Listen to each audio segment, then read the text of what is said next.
Hey, everybody. Welcome back to the Pocket Dragon Pub. It's been a bit, but we are happy to open up our doors again. Tonight, we are going to be playing Wanderhome by J Dragon with this amazing table I'm surrounded by. Some are players you've seen before, but never in the same room together. And I'm so excited to welcome them back to the Pocket Dragon to tell this story. My name is Vixie Bell, and I am your friendly neighborhood game master. And for this game, I will be both a guide and a PC. So that is very exciting because you can do that in this game. Let's go ahead and introduce our players, and I'll tell you a little bit more about the game in just a moment. Why don't we start with you, Cody? Yeah. Hi, I'm Cody. My internet handle is Justice. I'm trying to remember what we were supposed to talk about. I love TTRPGs. I'm excited to play this game. I'm playing Pat or Patchouli, Little Red Panda. You can find me at www.codygonzaga.com. That's got all of my social links and important projects. It's all there. You have a .com? I got it a while ago, and I would just keep getting the domain. I have it. Listen, I've wanted to be a creative individual for years. Okay? I've been planning this stuff out. I know what I want to do in my life. I'm jealous because I want a .com. It's expensive. It's expensive. It's bad. It's bad. It's actually not that bad. Okay. It's $12 a year. All right. Well, now you know, guys. Get your own .com. Thank you, Cody. Moving on. Let's move over to the other side of the table. Let's talk about you, Artem. We've seen you before on Honey Heist. That's right. I'm back to playing some more Fuzzy Critters. My name's Artem, pronounced he, they. You can find me on the internets, primarily on Instagram at Artem Directly. I am a theater director, writer, actor, podcaster, and TTRPG lover. And I have a little podcast that I'm getting off the ground called Scary Movie and a Sandwich, where I pair scary movies with sandwiches, and I talk about how they're related, how they vibe, how the ingredients really talk to each other. And I have a little TTRPG podcast as well called I Only Got Three Voices, because And you only have the three voices you could do really well. And we play all sorts of different games. And you can find that anywhere you find any ear listening entertainment. And the Scary Movie and a Sandwich podcast is going to be a YouTube show as well soon. But that's me, Artem, and I'm so delighted to be here. Thanks so much for having me back. I'm really, really psyched about this game. Who are you playing, though? Not that I don't love you, but I also want to. Oh my gosh. Yeah, God, well, we don't care about you. Sure. Who are you playing? No problem. You're playing yourself? I'm playing Sir Nicola. I am a veteran hedgehog. I am sad boy, but I am working on it. I'm happy to be on this journey. The sad boy hedgehog. Sad boy, but working on it. Very important. All right. Oh my God. That's right. I feel that's a t-shirt. I'm putting that on a shirt and just have a picture of a sad hedgehog on it. And no one's going to know what it means but us, but it'll be amazing. Sad boy, but working on group it. T-shirts. Yes. I love that. That's just my brand. Amazing. But yeah, oh man, the ideas. I've got ideas now. But let's move on. It's not about me. It's about Amber now. Let's talk about the beautiful Amber, who we haven't had back since our Kids on Bikes one shot. Welcome back to the table, Amber. Thank you so much for having me, Vixie. I'm so excited to be back. Hi, everybody. I'm Amber, also known as The Space Jamber. I am a 3-time Emmy-nominated TTRPG writer, editor, podcaster, and streamer. You can find me anywhere there's internet at The Space Jamber. That includes Threads and Instagram and TikTok and all the places. I also have a I don't have a .com. I have a .cool. If you're looking for somebody to write or edit your TTRPGs, you can find me at thespacejamber.cool, and then it'll take you to my list of things. That's a $12 a year URL, which rules. Yeah. So No, mine is also $12 a year. It's just, you know. It's a great invest It's in a battle yourself. of the calm versus cool. Honestly, but This is the part where we cut to Avengers Civil War.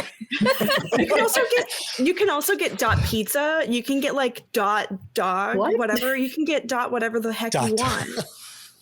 That's Anyway. why do I have a .com? I'm changing. I'm so mad I don't Right. have like an ellipses instead. That's so much Seriously. I'm cooler. gonna get a dot sandwich. .rad. God sandwich. Oh my god, this is gonna be. I That's a am tangent. playing. I have ADHD. This is just how it is. Don't we all? I'm playing Corbett. Corbett is our vagabond, a crow with a big floppy hat, a pack of cigs, and so much trauma in that little beak. So much trauma. But that's just how it be in Wanderhome. So thank you so much for having me again. Yes.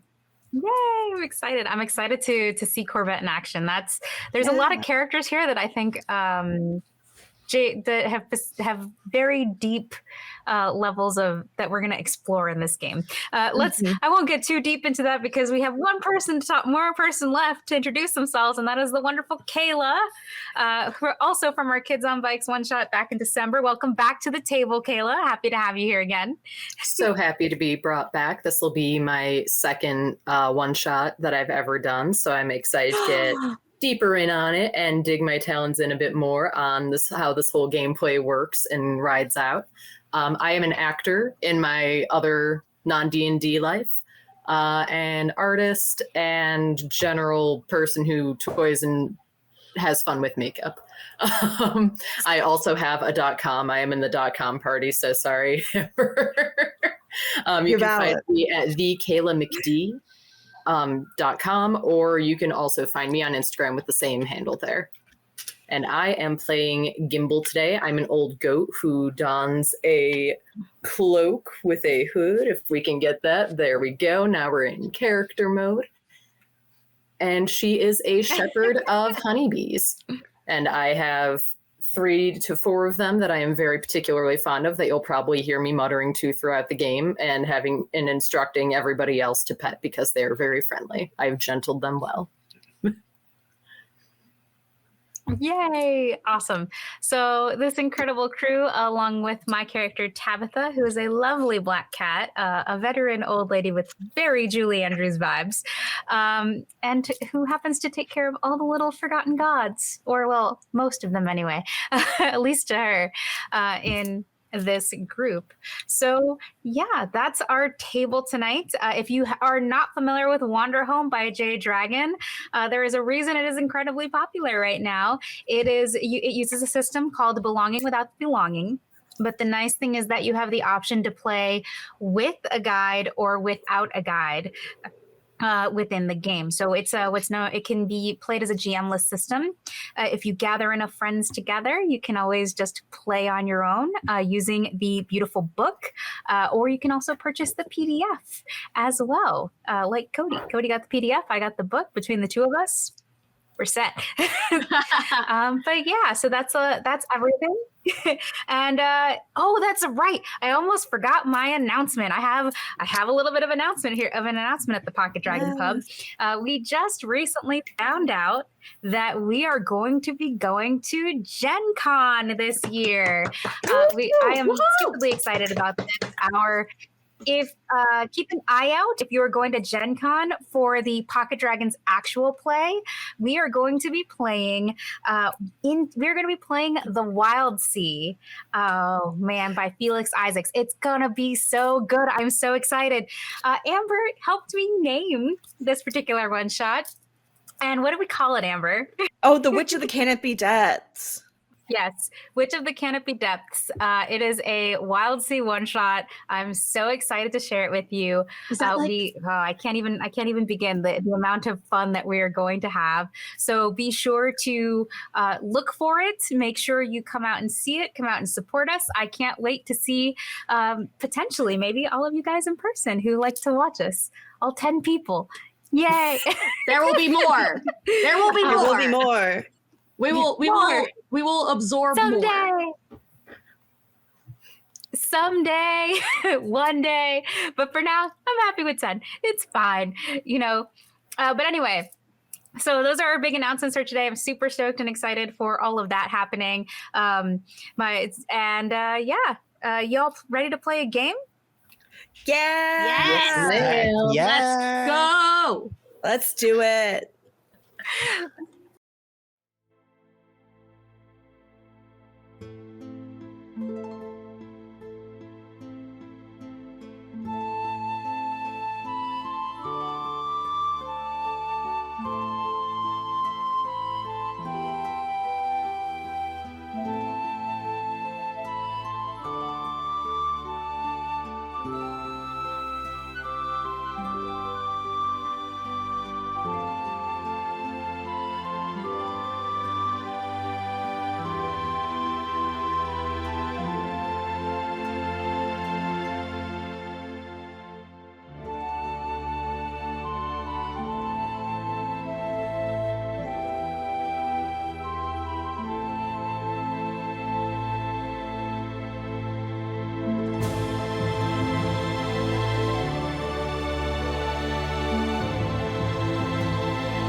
It is not my place to describe the entire history of the land of Haeth.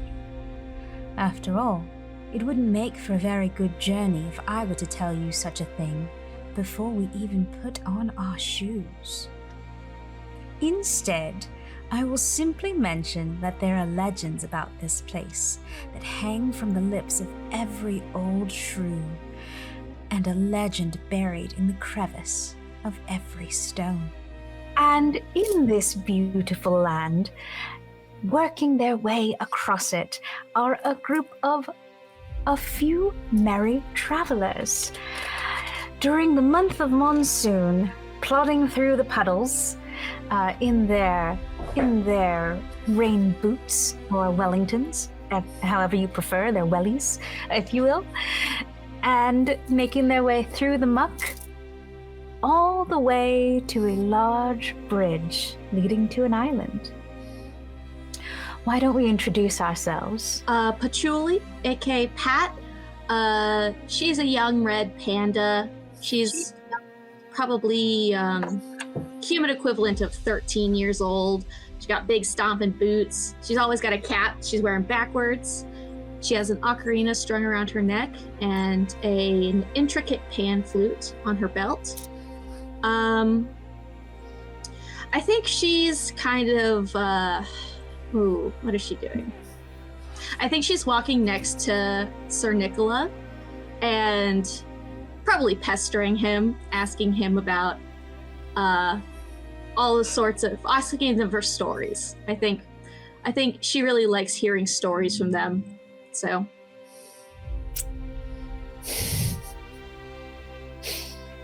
Adorable. And that said, what are you doing about all of that, Sir Nicola? And don't forget to introduce yourself. So Sir Nicola is an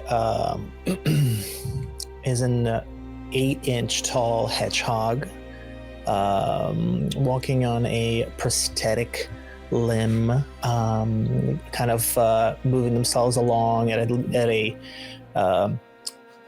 a conservative pace, leaning on their walking stick with their big blue cloak billowing behind them.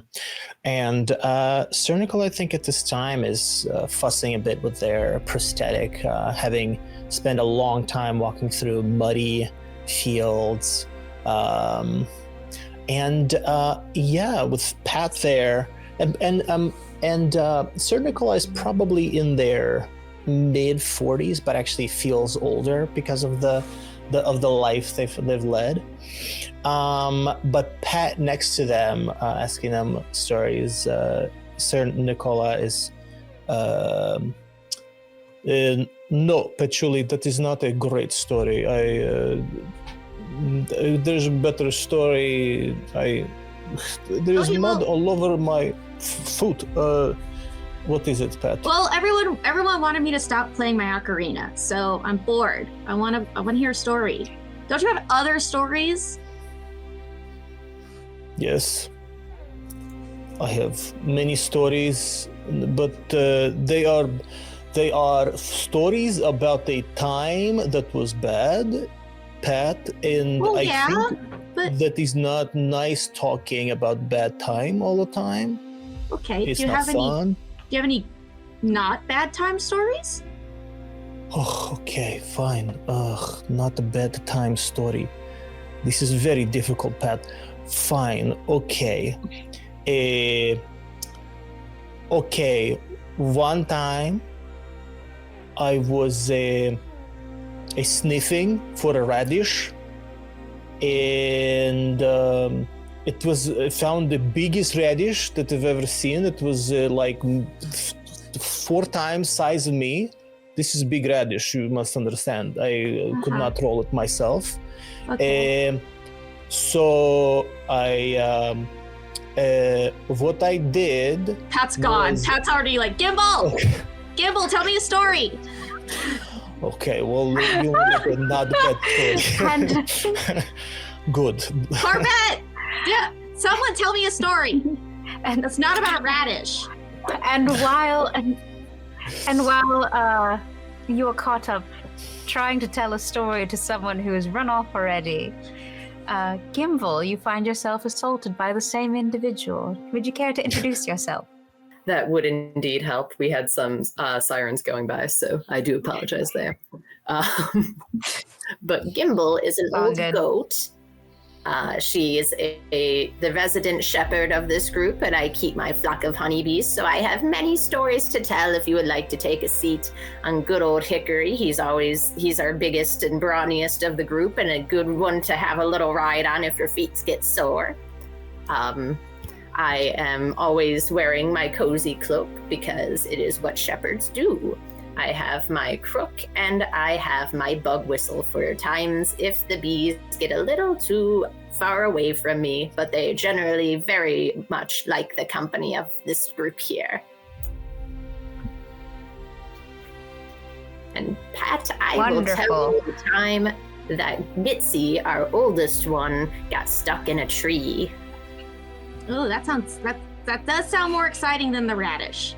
No offense, Nick. Sorry, Nick. I settled down on Hickory and like just sitting there, my legs swinging. And while Gimbal begins to regale you with the tale of the lost little bee, there's one other following along. Maybe they're listening, maybe they're just enjoying the view. Why don't you tell us about yourself, Corbett?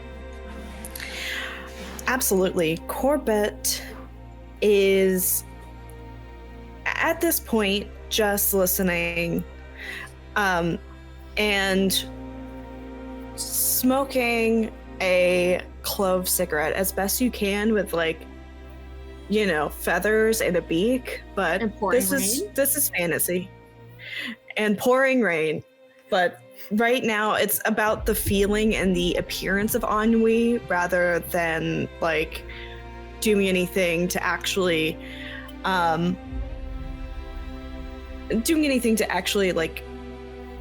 shorten one's life, right? So Corbett just is flicking the cigarette back and forth between their hands, just listening and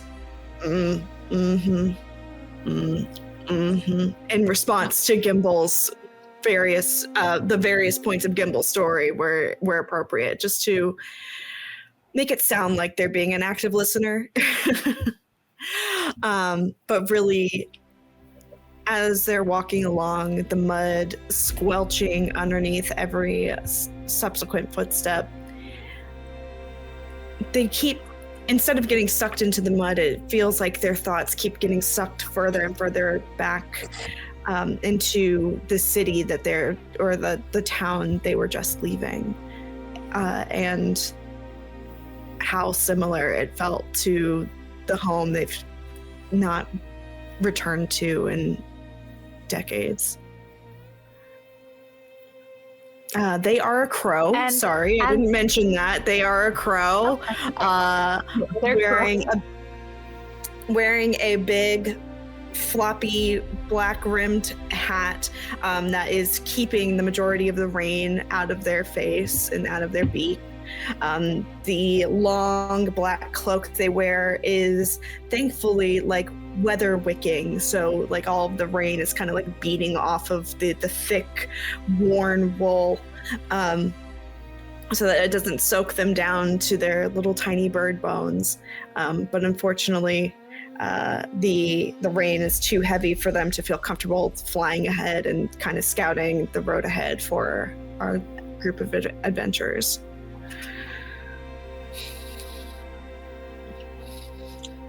And just as you are about to get lost in your reverie, you feel a small but good-sized paw put something in your hand.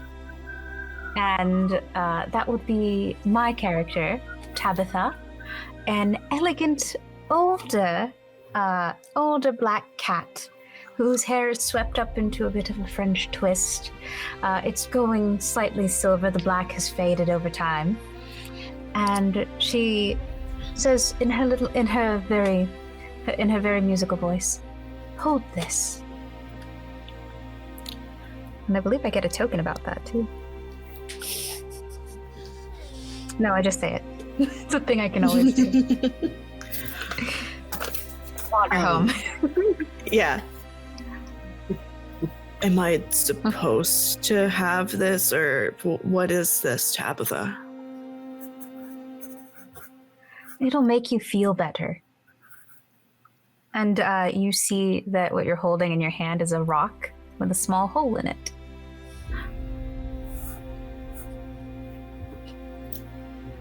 How is a donut rock meant to make me feel better?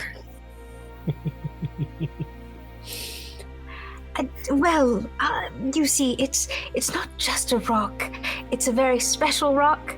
It has a bit of something inside it, I think. A little bit of good energy, let's call it. Corbett holds the rock up to the sky at first, and then to their eye to see if they can peer through the hole. Do they see anything in particular? I think that you see, as you peer through the hole, you see a little bit of a shimmer, like you're looking through water, but otherwise everything looks the same. Well, this definitely is a trinket. Thank you very much, Tabitha, for your wisdom and your generosity. Well, just hold it for a while and you'll see, you'll feel better. It's just how it works. And she says this very matter-of-factly, and it's very funny because she's the only one amongst the group that isn't wearing a cloak. She's just wearing this old faded shawl, but it's very cozy looking. It's thrown over her long and flowing dress, and but of course it's not weather wicked like the cloaks are. She actually has a little bit more of a little parasol that she's holding up to keep the rain off, and she's wearing cute little red wellies to keep the mud off. a very cozy little old kitty, as it were. Ooh, woo. Wonderful.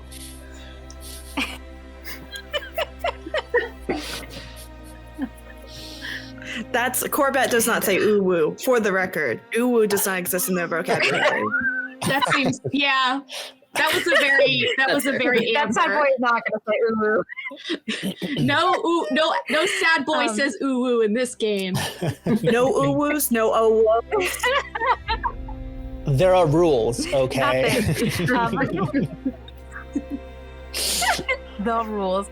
So after that cute little that sweet little exchange, you as a group come upon a large bridge that leads to your destination, which is the island of Katapa. We almost there? We'll talk more about the island once we get there. So, for now, you just see the bridge. We're almost there, right? Be patient, Pat. We're getting close. The bumblebees can only bumble so quickly. Here, let me get off. I get off Hickory and pat Hickory very kindly. Oh. Thanks, Hick. Oh my stars! What is it, Tabitha? Oh, I'm just thinking that it hasn't stopped drizzling since we started walking, actually. Don't you remember it was raining quite hard when we left, and, well, it's lightened up some, but it's still quite constant. At least it's a little warmer. I don't feel She sticks a paw out. At least it's a little warmer. I don't feel frozen like I did earlier. Ugh. I suppose that's true. You know how we will feel warmer once we've found a place to stay, and we're able to dry our boots by the fire, as it were. Has anyone ever been to Katapa? I've never been to Katapa. Oh, not since I was a very young little kid of a goat. I hardly remember it. It's been so long. Yes, maybe passed through Katapa once, but it's been a long time. I wonder if, they used to make a fried donut in Katapa that was really, really special, but it was a long time ago. I don't know. They put Donut?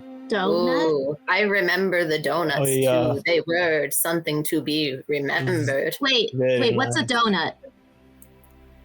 It looks like this. Oh, And Corbett holds up the rock with the hole in it. Is that a donut? Pat, you do not know what a donut is. I know! I don't know what a donut is. It's Pat, I have seen like this. Pat, I've seen so much tragedy in my life, but that is so sad. A donut is just fried dough. It's in a ring. Oh. It looks like the rock, but you can't eat the rock. I mean, I figured. I'm not stupid, all right? I know you can't eat the rock. So it's fried dough. Is it tasty?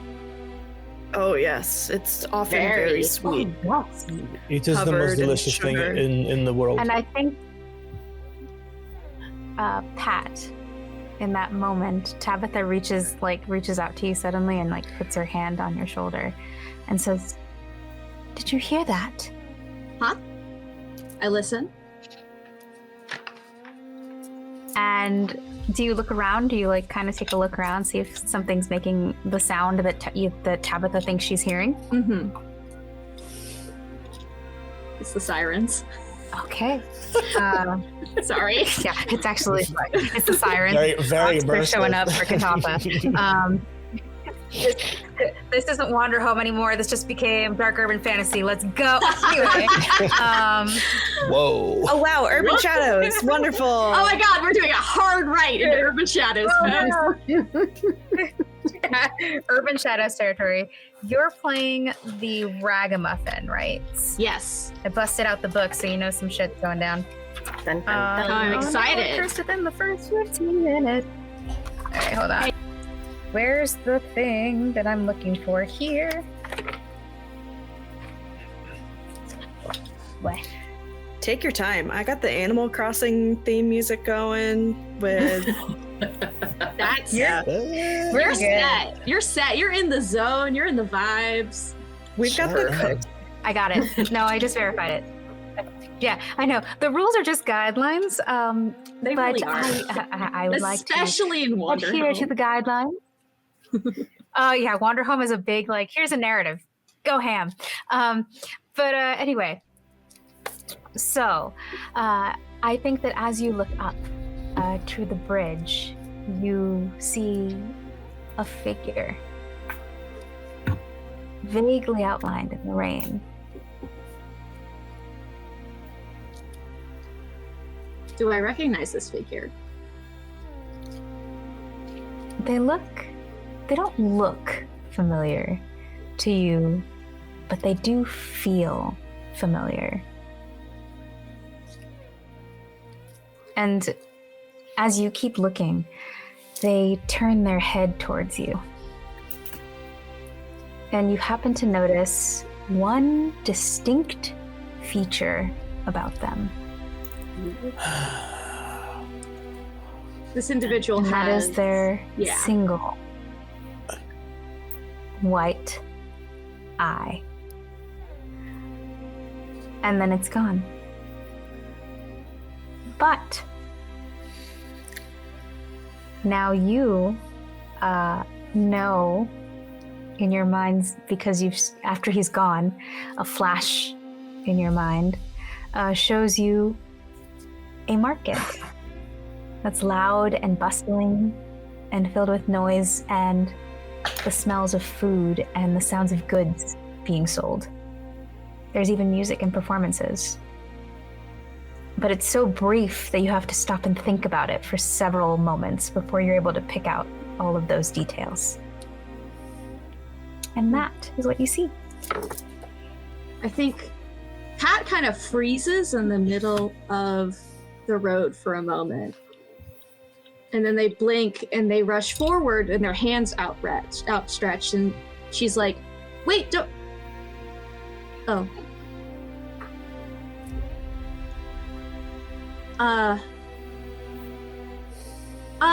Okay, we're almost there, right? Oh, right? Yeah, I'm fine. Yes, we just have to cross the bridge. Okay. Okay, so Pat, donut is wow. I don't know where to begin. Right. We should get you donut. And I Sir love a Nicola donut. Sir Nicola looks to everybody else. Can we all agree on this? I think it is paramount that Pat have a donut. How much are donuts? Do you think I could I've got a little bit. We'll figure it out when we get there, but I'm with Sir Nicola on this one. You need to experience the donut and not just hear about it. Yes. Oh, yes. I think is there a market in Katapa? Does anybody know? think there well, should be. I have heard that there's... Well, I have heard there's a bit of a night market. When trade was very good, they would all gather at Katapa to sell exotic goods and wares. It was really quite fun. I went there with my husband once. May he rest in peace. Oh. Okay. Well, I think a donut's a great idea. You know me, I'm always down to try anything once. And more than that if I like it. Well, perhaps I have donuts at the night market. Yeah. I'd like to go to the night market. If you guys don't want to go, that's okay. I know you guys don't like me going places unsupervised, even though I'm 13, and I'm perfectly capable of taking care of myself, but I get it. Anyway, donut, night market. We must go. This is Mission Donut, okay? We are all in. Mission Donut! Pat sprints ahead. Oh. Like, I think Tabitha starts after you with her little feathered walking stick. It's painted, it's covered in runes, it's beautiful, but she's not exerting that much force. She's far older than you, and she's a lot slower than you. So she's like, oh, and she just says, all right, I'm coming. I'm moving right along. You go on ahead. So Gimbal leans over to Corbett and gently prods them with the crook. How are you doing, my only friend? You seem to be not as exuberant about these donuts. Do you not like them, or have you also never had one and don't want to speak up about it? Oh, I've had one, but it's just, donuts get soggy after a long time in the rain. This is very true. They disintegrate. They turn into mush. It's I wish we could maybe find someplace covered. Pat at least deserves a optimal donut experience. I have to agree with you. I think we can make that happen. Hopefully the rain will let up for the market, and hopefully we don't have too hard of a time finding a donut with a tent. Yeah, that would be ideal. But regardless, I've not had a donut since the end of the war. It just kind of reminds me of defeat, I understand. I don't think I've had one since before the war, so hopefully we can make new memories with these donuts that are much brighter. You sure the donut isn't like a metaphor for something? Maybe. And Gimbal walks over to her bees and separates from the group for a little bit and gets a coin for it. Dang it, Amber. yes, I would actually like for because this is a thing you can do in Wanderhome, everyone. But just so you know, if you have an issue with the way we're playing Wanderhome, it is very open to interpretation. Feel free to try the game yourself. We're playing it how we interpret it, and that includes fake eyes for me, which is great and weird. But anyway, so something that I would like someone to do is describe the bridge, because there are things that the bridge itself can always do. Because in Wanderhome, your natures have certain characteristics that are always available to you as players. So whoever would like can you please pick a feature about the bridge that you would like to talk about? An aesthetic, perhaps. I have these better organized, not in my story notes.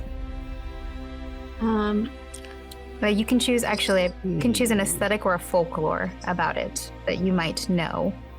Because we are travelers, we're all well-traveled here. Ooh, I would like to talk about the bargain of the flat-faced bass demon, which is a folklore for the bridge. Oh, okay. I think this is folklore. Where have you heard this story? I think Pat heard this story when they were young, in the enclave where they grew up. And I think they heard that it was about every bridge over water, and to be wary of bridges. But they're not afraid anymore. They're sprinting across the bridge, excited and pausing to turn around and look and wait and then keep running. And they remember the story they were told about on nights when there's a new moon in the sky, and meaning there's no moon in the sky and you can only see the stars. A flat-faced bass demon crawls out of the water and onto the bridge and offers bargains to anyone who is willing to trade. Usually it grants wishes, but sometimes those stories differ. I think Pat's heard stories outside of the Enclave, and in the Enclave, the bargains are always monkey's paw sort of situations where you asked for something and you got it in the worst possible way. But I think Pat has heard stories outside of the Enclave now of wishes being granted, there's a tricksy element to it. You always have to be careful about how you phrase things or what you give. But it's a common folklore, I think. And I think as Pat runs across the bridge, she sees some bass, like, what do you call them? What is it when the stone is sticking out from the wall, but it's like a carving? Oh, there's a word for it. Relief. Like a relief. Relief, thank you. Yeah. There's little reliefs on the sections of the bridge where there are supports. There's little reliefs on the parts of the bridge that stick up where the walkway is of bass fish. And that reminds Pat of that story. I would like to build upon those reliefs. And in that, what you see, if you're paying attention to those reliefs, 'cause it just sounds like you are, is a different variation of that story. You see an appearance of the bass-faced demon that you're used to, but something's odd here. Instead of the story of the bargain, it seems different. There's another figure present in these reliefs. A figure that you've already seen once before. I think, Pat stops halfway across the bridge and crouches down and kind of is just staring at this relief, has her paw up against the relief and is sort of tracing the figure. She gets really invested in a new interest, is her move that she's doing here, but that's what you guys see she's probably far ahead. So, Oh, Tabitha's at the back. Tabitha's like, I'm coming. She's doing the thing. Like, she's walking, but she's not that is not a fast walker. Pat's left y'all in the dust. Like, it's bad.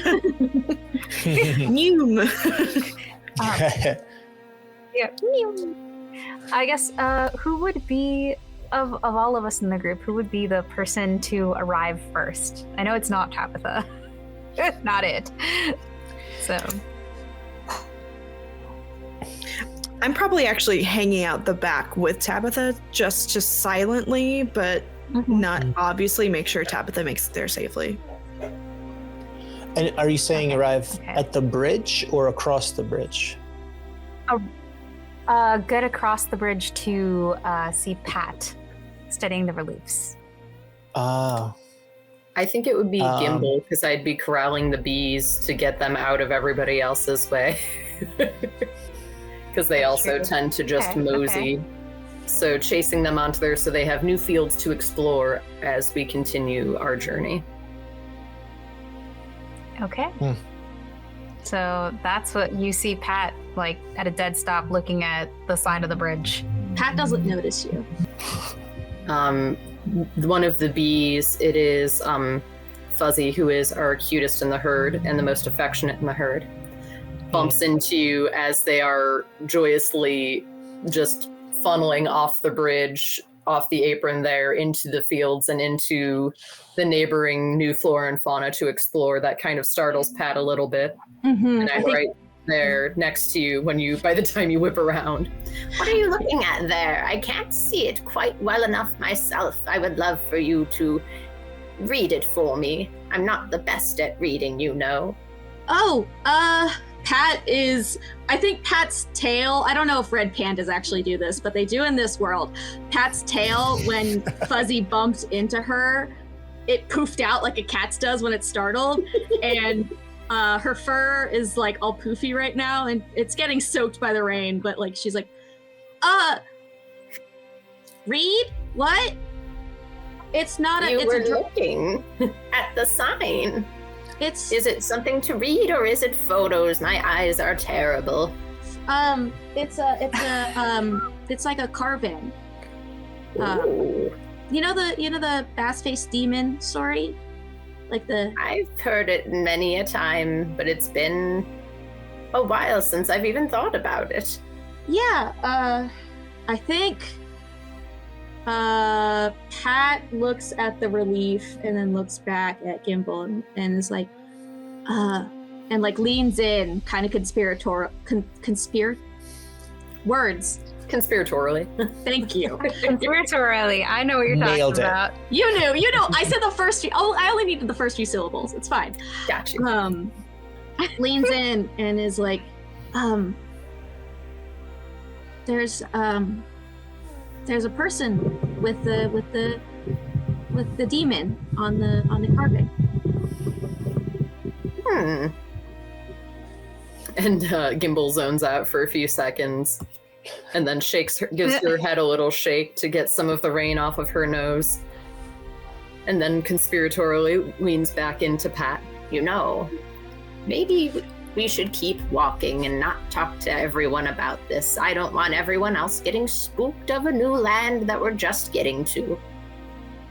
I would like to point out that you are not the only travelers on this bridge. Again, Katapa is a thoroughfare for trade, so there are a lot of caravans, there's a lot of travelers, there are a lot of people that are on this bridge, although based on your travels and what you know, the amount of people on this bridge is actually significantly less because of the weather. And it's still quite a few people.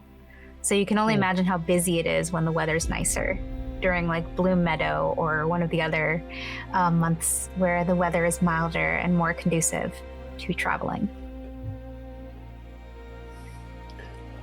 Among these travelers on the thoroughfare, is there anyone that I noticed that has some fabrics or yarns that they're traveling with to sell at the night market? No one has their wares on display because of the weather necessarily.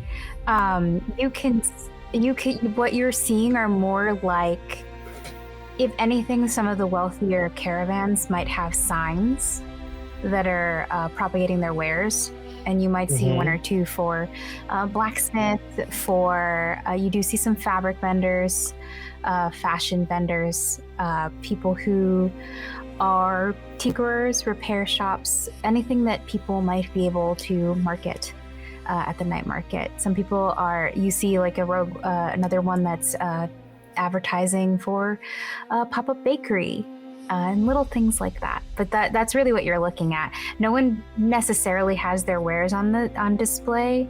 I think that if you're looking for that information, you might have to ask around and see. Sounds good. I'm gonna whoever has a sign for a pop-up bakery, I'm going to just very sternly walk up to them and prod them. Excuse me. Okay. I'm really tiny. And then Excuse me. Yeah, a teenage possum like turns around and says, "Yeah, can I help you? It's really raining out here and we're trying to get across the bridge. Are you going to night town, so market? you can set up for the night market." Okay. Yeah, You make we're baked gonna be goods? What kind of baked goods? Yeah, that's what the sign says. All kinds. What do you like? Okay. I like muffin, cupcake, cake, tart, torte. But do you make donut? Oh, actually, that's not our specialty. We really do specialize in more like muffins and cupcakes and cakes. Some pastries too. I know we do a really good apple dumpling and some pies also. But if you want donuts, well, that's someone local, I think. If I recall correctly, at least last time we were here, there was someone who made donuts like that. Okay. This is good information. I thank you. And I curtly bow and walk away. She seems very intimidated by Those poor teenage possums, like little hedgehog waddles away. I think Sir Nicola actually is going to take a moment to observe this bridge to speak to its ancient nature. I think it strikes Sir Nicola as not so much as a relic in its ancientness, but more something that has withstood the test of time. But to him, it's more something that has outlasted the wars, and he sees in the structure of it signs of perhaps the side that was, quote unquote, won the war or succeeded in the war. And I think Sir Nicola and Sir Nicola's people, I don't think necessarily were on the winning side, but they certainly were on the surviving side of the war. And as gorgeous as this bridge is, and as well put together as it does, kind of put a longing in him to reconnect with his people.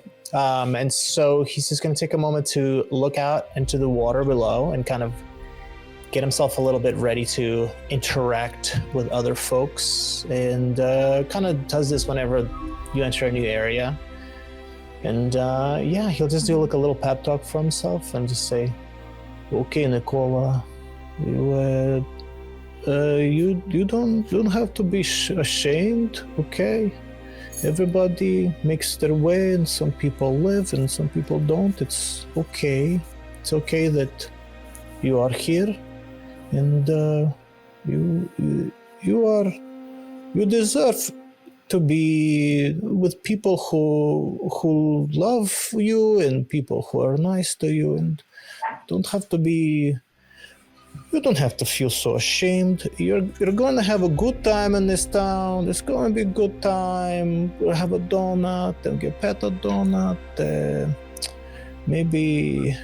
Maybe I need something nice, but it's going to be good. Okay, I will not be ashamed. Okay.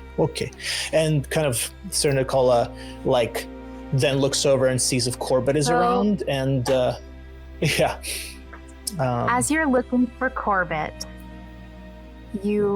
because of where you are, you've kind of stepped off the bridge. Take a moment, and you can admire the ancient engineering that is one of this bridge's key aesthetic elements. You catch something moving under the bridge. It's very small, but it moves just enough for a seasoned veteran like yourself to catch it. Okay. Sir Nicola's shoulders go up a little bit. They do a little hop, look a little kind of getting ready. They sniff the air. Okay, I see you. Do you see me? Okay, we see each other. Show me you. And he kind of keeps sniffing the air. So there's no response.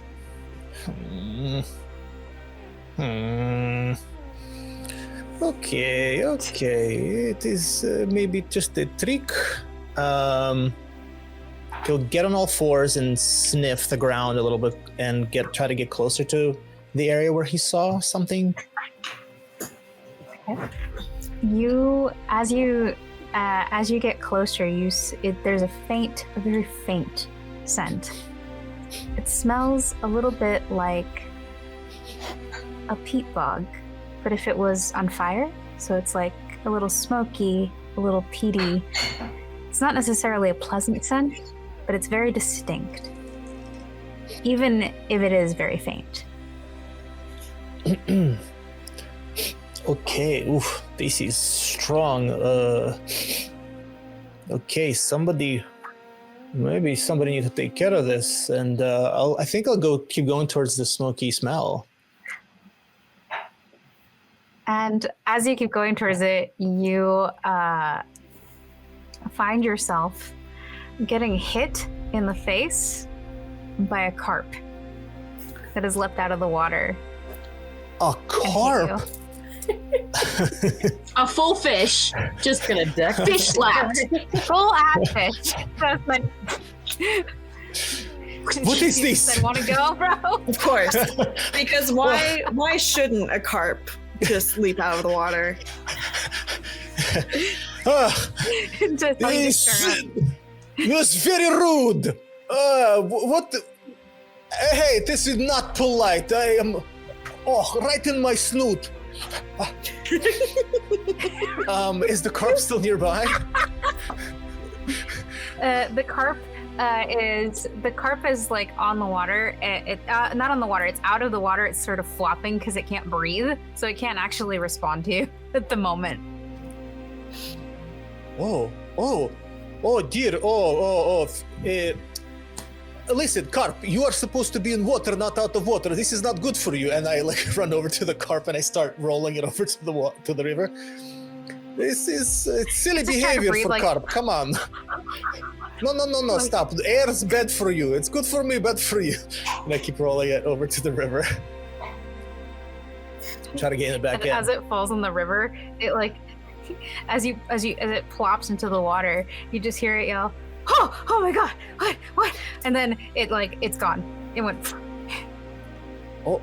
It didn't even stop talking. Well, it was just... well, you are welcome, I guess. And I start to saunter back to the bridge. Did we hear Sir Nick yelling? I don't know. Did anything you say, was it loud enough for the rest of the group to overhear you? I think you would have heard him say, right in my snoot. As I come back rubbing my snoot. Oh my god. You have sensitive snoot. Tabitha's like finally getting there. Like, oh good, I finally made it. What did I miss? Corbett looks over the edge of the bridge to where Sir Nicola is rubbing his snoot, and looks just kind of, for the first time in a couple hours, cracks like a half smile, and then looks up to Tabitha and goes, "Well, Tabitha, it appears that Sir Nicola has been attacked in his snoot. Should we make sure that he's okay?" Snoot. Yes, we should. We very much should. And she like hobbles her way over to, not hobbles, but like she walks slowly over to Sir Nicola and like examines the snoot in question. And do you think that the carp actually did any real damage to you, or do you think it's just more of a like, it hurt in the moment but it'll fade? I think it was just purely embarrassment, maybe a little sting. A blow to the ego is a blow. So it's a blow. It's fine. Crazy carp. I don't know.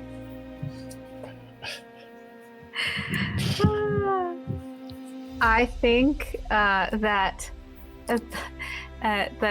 Tabitha just puts a little paw on your nose and says, "There, you're fine. It's just your ego that's hurt.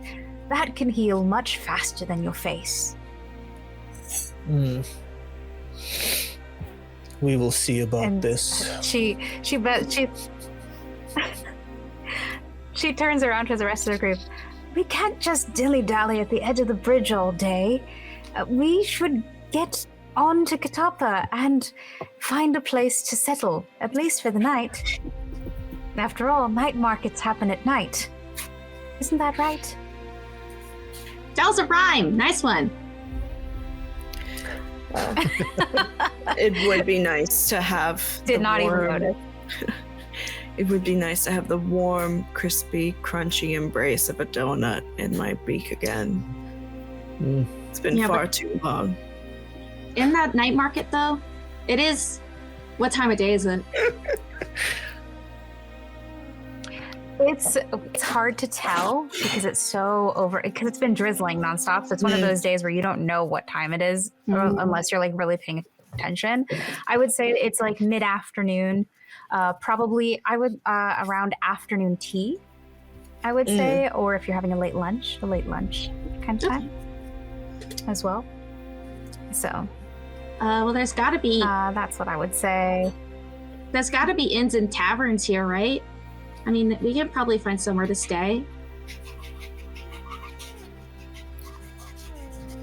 Someplace dry That's would a be very good idea. very good.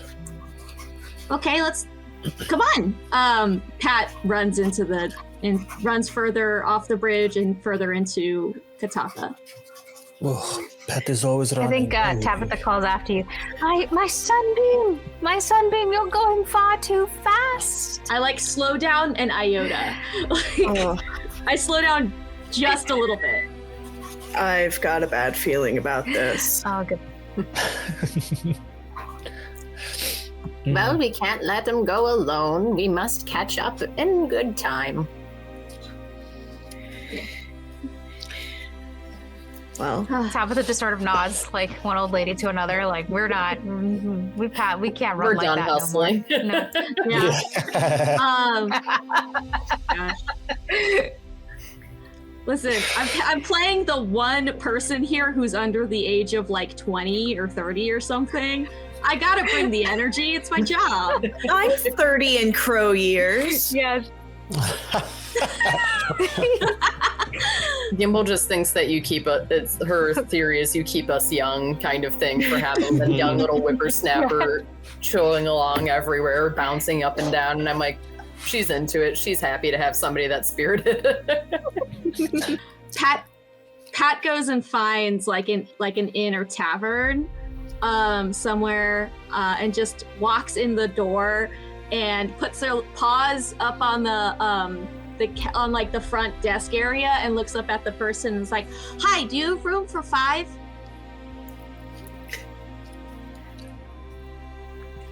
And I think the innkeeper, who is a do we trust the not even teenager with our money? I don't. Pat doesn't have the money. No, they don't. Oh no. Oh, I'm positive we didn't. I'm positive that they did not have the money. One of the old has it. One of the old in this Pat group has like an allowance. Pat has like an allowance, and it's like the equivalent of like $10. Yeah. Like that's it. For the month. Yeah. For the month. Yeah. One of us has it. Like somehow we have like I'm just sitting here. I've put everyone into like the little Latino family mold. I was like, you got the two abuelas, you got El Tío who's always drunk, and you've got you've got the older brother who has to do everything for the old abuelas. I'm good. We're done. And then the little one that everyone has to watch out for and make sure they don't accidentally run off a bridge. But anyway, so or get slapped in the face with a carp. What the heck? What's up, bro? That sounds like so. Each place has specific animals that are like native to it. Yeah, this one has salamanders or something, right? Salamanders, otters, snakes, herons. Yeah, water-dwelling animals because it's a water-filled place. And I think that's exactly what you come across. As you look up into the eyes of a beautiful, great blue heron, and she's very dutifully writing names of guests into her guest book, and she looks down at you as you say as you ask for a room, and she says, "Young man, where is the rest of your family? Your parent or guardian, perhaps?" My traveling group is behind me. They're kind of slow, but there's 5 of us, and we'd like to stay the night, please. They have the money. I got impatient, so I ran ahead, and I'm here now. She looks at you with a very it's the kind of look that someone who is a parent but not of the person in front of them might give a younger child, and she says solemnly to you, "Manners maketh man. You should be very, very aware of how to address others when you're not around your elders. Oh, You I didn't haven't know- even introduced yourself. Or I didn't realize there were all those rules.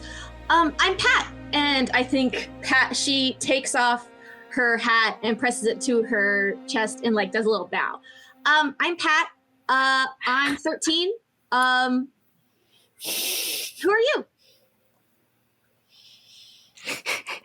And it's just funny because I'm imagining you pressing this hat, and this hat's been in the rain, so it's Yeah. soggy, Just- so it's like squish. Squish, slurp. And I think the Heron finally gives you a little bit of approval, like, okay, they're trying. They're not. This isn't deliberate rudeness, which is what I think she was looking for. And she says, "My name is Felicity, and I am the proprietress of this beautiful little tavern, of this beautiful little inn. Actually, it's a bed and breakfast, not really a tavern, although we do have people that will come by and have tea in the afternoons on occasion." Wow, that's really cool. Well, it's nice to meet you, Felicity. My group, we've got Sir Nicola, we've got Gimbal, we've got Tabitha, and we've got Corbett. And I think Her eyes widen in recognition at one of the names that you've given, and says, "Sir Nicola, the Sir Nicola?" Oh, you know him? I don't know. It might be. Do you know what else? Well, is he a hedgehog of distinguished mannerisms, rather? Talk like I like repeating talk words like when my brain this. is. Does he talk like this and not use articles? Is that him? She tilts her head to the side because she's not sure. It doesn't seem like she's met this person before. She's just heard of this person, and she says, Oh well, you have to forgive me. There's a famed Sir Nicola who was part of the war a few years back. He wasn't on the winning side, no, but he was certainly on the side that survived. And some of his deeds were quite remarkable. Oh. I don't think he likes to talk about them. Oh, I see. Well, I suppose when I shall know them when I see them. How far back are your traveling companions? 1 sec. I stick my head out the door and look. Oh, cat's back on my head. I feel you just see like, yeah. What does Pat see? Because I feel like I'm responsible for my back end of the marching order. I'm the old lady in the back with Corbett, so probably. But I don't know where Nicola and Gimbal are. Corbett probably asks for the coin purse from Tabitha just to be like, I'll take care of this. I'll get us the rooms. I'll make sure that Pat does not get us in any trouble. And we'll regretfully go ahead just for the sake of getting Pat out of the face of the party roll as soon as possible. Y'all gotta go fast. Come on. Be faster and this won't happen. I'm just No, imagining Sonic the Tom Hedgehog. Holland Spider-Man is all Pat. Sonic the Red Panda. We already have a hedgehog. That's Wait, true. what is Shadow? Is Shadow a hedgehog too? I'm Tails. I don't know. I'm done. I'm done Tails. making I references. think he is technically a hedgehog as well. Shadow is also a hedgehog. I'm Tails, now a red panda, formerly a fox. Anyway. So I mean, I but we think could it say would be we've all very caught up, funny right? If yeah, I think it would be very funny if Pat was the face of the party actually, but it's fine. It doesn't need to be that. Pat's the face of the party on default. But I and think everyone's- I do say Tabitha's bringing up the rear. Sorry, go ahead. What No, did you say? I was just gonna say Pat's the default face of the party, and everyone else is desperately trying to get it off the default mode. But they're not fast enough. Oh, geez. Okay, so Corbett goes. I think, Artem, to your point, I do think Tabitha is trailing, but she's not like back by the bridge or anything. She's just like, she's not. If you want her to be the first to arrive, it ain't. You got to start the day before, okay? But yeah. So I think everybody is like Corbett will be the first to come in, but everyone else will catch up, unless Gimbal loses a bee somewhere. You know. I think Gimbal is kind of has corralled her bees outside of where Pat has gone in, and will be walking in the door with one of them at her side, because they can be clingy and it's rainy and they're not happy about it. As you walk in the door, go ahead. I was gonna say, if all the bumblebees can't go inside and somebody has to stay with at least one of them outside, I think Sir Nicola would be happy to hang back, because he was gonna smoke real quick before going inside, and maybe practices his soothing techniques. Yeah, you can hang out with Fuzz that likes the head pats. My mother of the herd, June, will go in with me. very good. Okay. And now, I will watch Fuzz. As you walk in, Gimbal, you happen to overhear a few whispered words of conversation. You don't hear the full conversation, just a word or two. One about these people seem to be talking about the rain and how it should have stopped days ago, but it hasn't. And that is where we're going to take our break. Dun dun dun. Let's go. What's going on? Let's get you guys started early. Let's go. But anyway, so yeah, now is your time to take your break.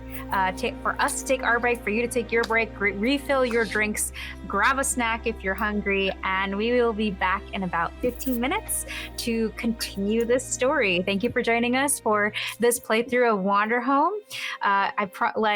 It is a narrative-heavy game, so if you're expecting a lot of rolls and a lot of mechanics, it's a bit different this time, but I do hope you're enjoying it regardless.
Welcome back, everybody. I hope you got your drink and you grabbed a snack and are ready for the next part of this episode of Wanderhome.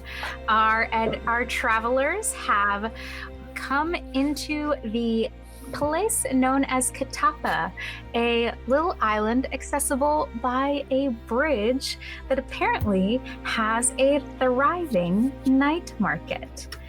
Currently, our travelers are trying to obtain lodgings from Felicity, the proprietress of the inn that they are seeking refuge in. And Gimbal has just walked into the tavern, only to find that the rain that has been falling since they got here is just a tiny bit unnatural. So, Gimbal, what would you like to do? Gimbal looks over to June, who's dutifully followed her in, and mutters quietly, Well, they'll make for a very lovely summer. but she's a little put off as well by the amount of rain. We're sick of traveling in it as a collective. And I think she's lived her whole life outside, so she's aware when weather patterns are off and when they seem enchanted. Yeah, I would say if that's the case with Gimbal, then you would know that this weather pattern, specifically for a place like this, is a little bit unusual. It does not feel right. Mm-hmm. Based on your shepherd's instincts, like this doesn't feel right at all. Something's going on.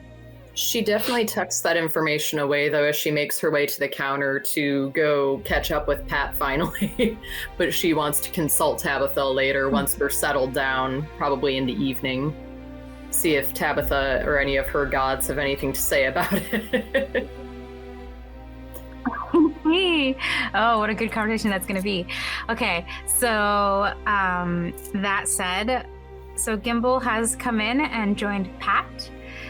Nicola is outside currently. Corbett, you came in with the bag of coin, right? Yes, Corbett came in with the bag of coin, realizing that they should not be trusting the child with securing proper lodgings for our crew. We have several senior citizens who, yeah. It's true. And true to form, like last but not least, Tabitha comes dawdling in with her little walking stick and parasol, like, oh, finally, I made it. And like closes the umbrella, shakes water all over the entrance of the tavern, or of the inn, and puts her umbrella against the door, like you do. Hi, guys. And walks over to join you. I think at this point too, Felicity looks at you and says, "Oh, are these the rest of your traveling companions?" Yes. So this is Gimbal, and that's Corbett, and that's Tabitha. Where's Sir Nick? He's keeping the bees company for now. He needed a little time to just relax in the rain. Does the spirit good. Okay. Yeah, that's us. Well, that's a shame. I'd really hoped to see if it was the Sir Nicola, the one that I'd heard of. But I suppose another day, another time, another day. And you said you wanted lodgings for 5. She whips out her fountain pen and prepares to write this information down. Yes, that is correct. Lodgings for 5, please. Just for one night, if possible. Names, please. And she... One night. Are you sure you don't want to stay for the night market? I thought that's why you're here. Well, I assumed I shouldn't have. That was rude of me, but the night market is in a few days, and many people do enjoy it. Oh, I do apologize. I was under the assumption that the night market was tonight, but we would love to stay for the night market, yes. Most people arrive a few days before to prepare, but the night market will be in full swing in a few days. So essentially, it's the equivalent of Thursday at a con. Got it. Is what you're preparing for. Yeah. So she takes down your names and finds you a room. Charges you accordingly. And you have lodgings for the night. So what would you guys like to do at this point? I can go. Has everyone arrived? Oh, sorry. Oh no, I was just asking, has everyone arrived? I believe everyone except Nicola. I who's standing think so. outside trying to smoke a cigar in the rain. Yeah, he's really good at smoking in the rain. It's an old military trick. He turns the cigarette into his palm with the amber facing so it doesn't get rained on. He kind of puts his cape all over his head. And also, just to clarify, what he's smoking is his pack. It's a pack of it's essentially a pack of French fries, and he takes out a French fry and he like sticks it on his quill to make like a hole through the length of it, and he lights the French fry and he smokes the French fry, and that's his cigarettes. Like a French fry made out of a potato. Yeah, like a potato French fry. Yeah. You're smoking a potato. This is what Sir Nick smokes. He smokes amazing. French fries. Here in the heat, apparently you can smoke potatoes. Do not try this at home. That's fascinating. He's smoking outside and petting Fuzz. You're doing a good job, Fuzz. You're doing very good. And he surreptitiously looks around if anybody sees him. Who's a good little bumblebee? Who's a good little bumblebee? Oh, such a hard worker. Good job. And I'm going to take a moment to observe a tiny moment of beauty out here as people are arriving, and to describe to you. I think there's a wagon that's coming through that's got what clearly is like a family with a whole bunch of kids. It's and maybe it's like a family of raccoons, and there's just a whole horde of tiny little baby raccoons that are crawling over the tarp that's covering whatever goods they have on. They all have little rain cloaks, and they have these two big crickets pulling their wagon along, and they seem to be singing some kind of a song as they're moving along. And Sir Nick just kind of takes it all in and this is nice. And that's it. It just takes it all in. Takes it all in. All right. I believe you earn a token for that, correct? For the moment of beauty? Yeah, I'll take a token. Yeah, I'll award a token because I'm the DM and I can do that stuff. Sorry, I needed to go back to token mechanics because that's a thing we can do in Wanderhome with tokens. But yes. Gonna use that for a donut later, just foreshadowing. Well, we all started with 2 tokens. Well, I don't think that's how tokens work, but you can think of it, yeah, tokens tend to help resolve issues more than anything. So, all right. Okay. That said, oh my gosh. All right, so you've observed a moment of beauty. You've taken a token about it, and the air begins to go quiet. And as the air kind of grows quieter, it's still raining, so you can still hear the thrum of this, continuous drizzle. Really is what it is. It's not like a rain that you like sit and relax to. It's like a nasty drizzle that's just annoying more than it is pretty, right? And if you're from any state where it rains, like, you know what I'm talking about. But or anywhere where it like rains consistently, it's that drizzle that just doesn't go away and makes everything overcast and gloomy looking. Yep. So as you're standing there, like kind of You've observed this moment of beauty. The rain is still falling. Everything's kind of gone quiet, and things are starting to quiet down as it gets later in the afternoon. And people aren't coming in as often because night is falling, and no one wants to travel in weather like this at night. You get the sense that you're being watched. Huh. I think that makes Cernic a bit uncomfortable. I look around and see if I can spot where that sensation is coming from. Okay. I say the bees also pick up on his change of relaxation, because he kind of perks up a bit at this, and they also kind of pick up on something is amiss, so they start getting a little more buzzy and a little bit more jittery themselves. Yeah. Petting the bumblebees. You noticed this too, yes? Okay. Someone is watching. As you peer into the darkness to kind of try to figure out why you feel like someone's watching you, you see a small figure in the darkness with bright yellow eyes. Oh.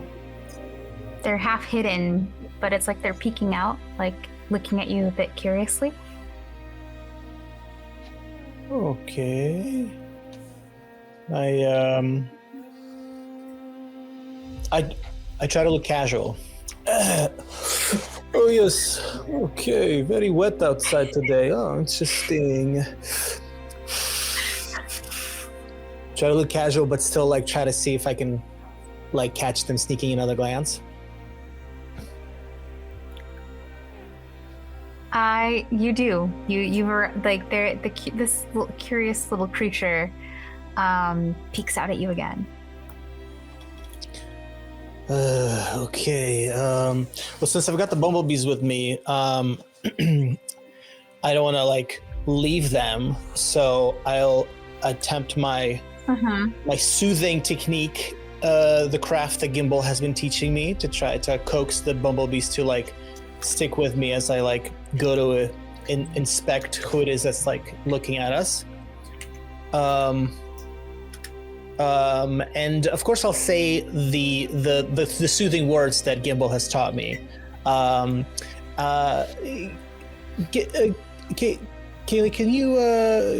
can you remind me what the soothing words are? That really specific rhyme that Gimbal taught me?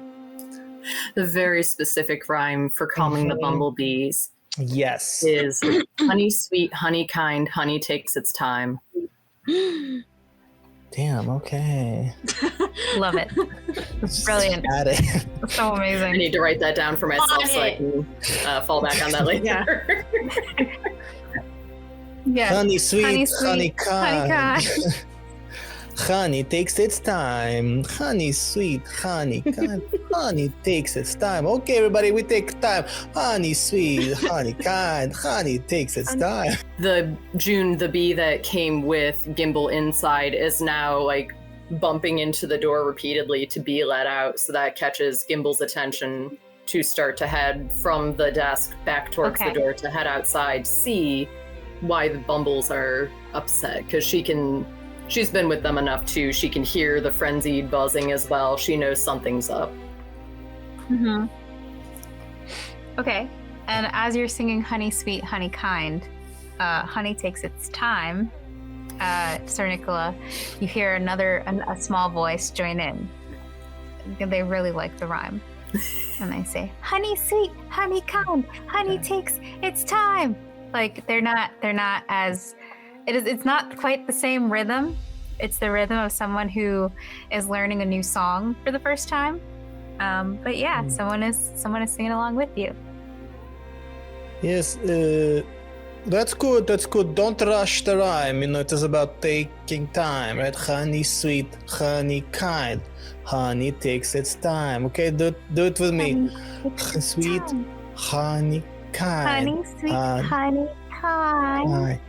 Honey takes its time. It's time. And as you continue to walk forward, you see this very small young salamander repeating the words you're saying, trying to get it right, because you've given them a little puzzle to solve, so you've caught their attention in a way. Okay. And they were the figure that was peeking at you earlier. Oh, hello. This is some bumblebees that I am friends with. This is Fuzz, and this is Kayla. What's the other one's name? June will have surged forward to meet up with you since she is the matriarch of the herd. Oh, so there's 5 of them altogether. There's a plethora, but those are the ones that are most social and that I talk to the most. Okay, we great. have June, Hickory, Fuzz, Mitzi, and I am always in search of Edward, who has been missing for a bit.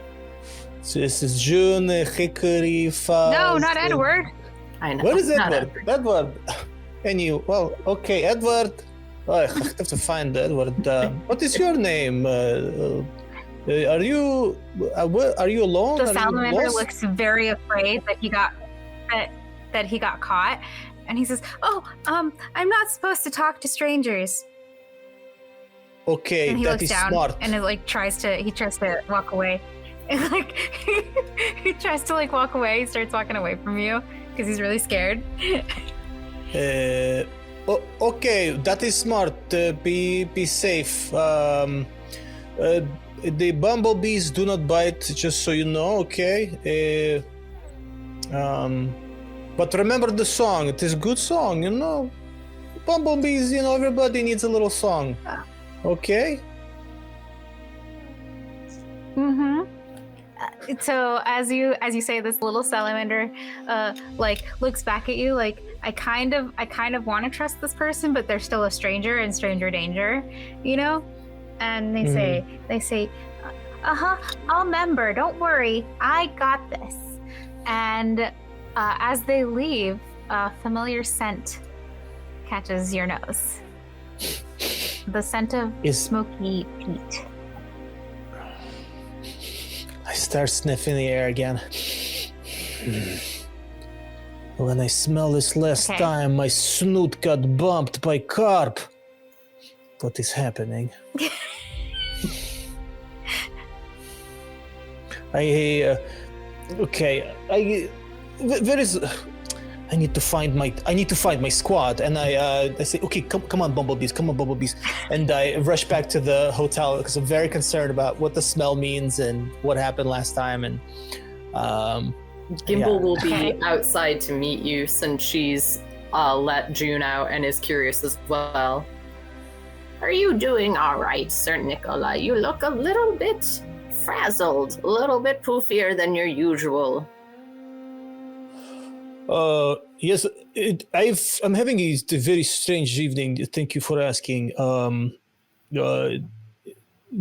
I don't know if you noticed before I get hit with carp, and this was due to smell. I noticed, and I noticed smell again now. We aren't near the water, so I think you're safe from carps. Did someone throw the carp at you, or did the carp throw itself at you? Sir Nicola folds their hands, thinking about this really thoughtfully. I have heard of carp tossing, but usually requires a second person. This carp tossed itself. Well, we might want to talk to Tabitha about that one. I think she's been to this island more than most, and she might have theories and gods and tokens to consult and give us more information. I need to have a chat with her too. Talk to Tabitha about what exactly? Tabitha hobbles her ass over. Oh, good, you're here. Just who we needed. Sir Nicola has been hearing things and seeing things with carps and boops, snoots, and all of those. Oh, yes. Well, it is a smell. Not It the is to boop keep... snoots again. Did you get again? No, not my snoot. I'm keeping my snoot safe. But I fear it might be booped again. Oh, good. Because the smell that the last time got me booped and snoot by carp, it's happening here. And I thought the smell was coming from river, but it's not. I don't know. Also, there was a peculiar little child what who kind of smell was is it? watching us. The smell is like What kind of smell were you smelling? It is like when you go into a wet swamp grass. It smell like smoke and peat, like somebody make a fire in the middle of swamp. It's strong smell. Well, hold on just a moment. And you said that you saw someone else when this time instead of a car? Yes, there was a small child that was watching the bees. But they seemed okay. What They kind seemed of like child? a nice child, like a little salamander child. They're on their own. Salamander. She thinks for a moment, and like there's this sound of jingling as she kind of goes through these various shrines that are like on her person, that are tucked into her clothes, so that they're safe from the rain, but they're and not as obvious to people who are looking. But she kind of shifts things around, and she says she pulls out. Yeah, I know. I have a mini pantheon on my person. She pulls out a tiny little bottle that gleams with just a little bit of light in it. It seems like it's lit from the inside. The bottle is beautifully decorated, and you can tell that a lot of love and time and care has been put into the creation of this piece as a little traveling piece for what's within it. And she pops open the cork and releases Zenith, the god of a single sunbeam. And she looks at Zenith and says, hello, perhaps you can shed some light on this. We're trying to find a child that smells like peat and smoke. Have you ever heard of this before? I think so. I think I'd love for you to shed some light on this. Zenith, I think, looks around. Are you guys outside? You guys are outside, right? Mm-hmm. Yeah. Yes, we're in front of the inn at the moment, in front of the door. Zenith looks around, sort of sniffs, and then, I got it. And sort of like turns into the light, instead of being like a beam, becomes a little orb, and so he sheds light in like a small radius around you guys. And I think in that orb, there's no rain. There's no drizzle. It's almost like you know when you can see dust in the air because the sun is hitting it just right. Mm-hmm. There are certain areas where the dust sparkles, and it's leading in a path. Ooh. Well, I think we're being called to go on an adventure. Perhaps we should get Pat and Corbett. We're stronger together, after all. Yes, of course. I will go get them, and I'll rush inside to grab Corbett and Pat. While Sir Nicholas is in the getting Corbett and Pat, Gimbal has also another thing to discuss with Tabitha because it's making her uneasy amongst all this magic. Now, Tabitha, the other thing that we need to talk about or need to be watchful of, I'm not sure which yet, is the locals seem to be uneasy about this weather. It seems very unusual, and this rain doesn't seem normal to me either. Have you sensed anything being amiss at this point? Sticks her hand out. She sticks her hand out of the awning, like kind of feeling the rain. She brings it she brings it between her fingers. She tastes it a little bit, and she thinks for a moment. And she's like, well, you're right. There is something a bit off about this particular rain. It's almost like it tastes salty, like tears.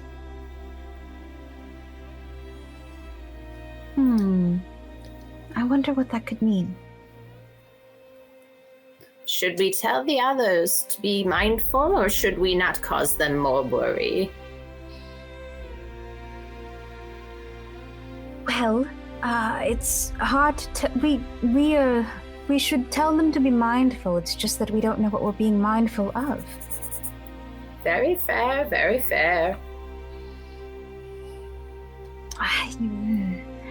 She's wondering, I wonder if perhaps they've upset one of the small and forgotten gods. I thought I heard tell of stories where wronged gods might cry entire places into oblivion. Well, we might want to find that. Drowning them with that's their the tears. case.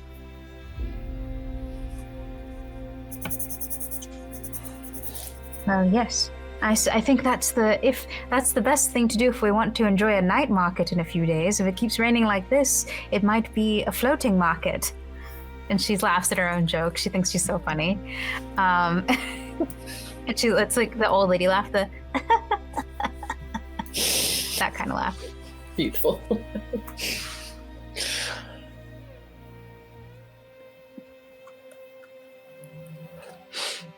And then Nicola, as you rush by to get the others and come back, the heron, Felicity, sees you and has like a 2-second moment to fangirl as you dip by and leave. Good. Sorry, no time for autographs. She wants your autograph? Are you famous? I thought you were. Wait, hold on. Following you out. Okay, Pat, good. Corbett, are you busy right now? No, I'm not. I'm just making sure that we have everything settled. What's up? We're going on an adventure. Yes, but also there is a god outside, and we... A big god or a... There's a god outside. Yeah, you know, God, size does not matter when it comes to God, you know, it's just, let's just go talk to God, okay? And don't talk about little God, old God, just be very mindful, please, Pat. Pat's out the door. Pat's gone. Pat's in the rain. Pat's running up to Tabitha and Gimbal. Corbett is just going to heave a big sigh, because birds can sigh.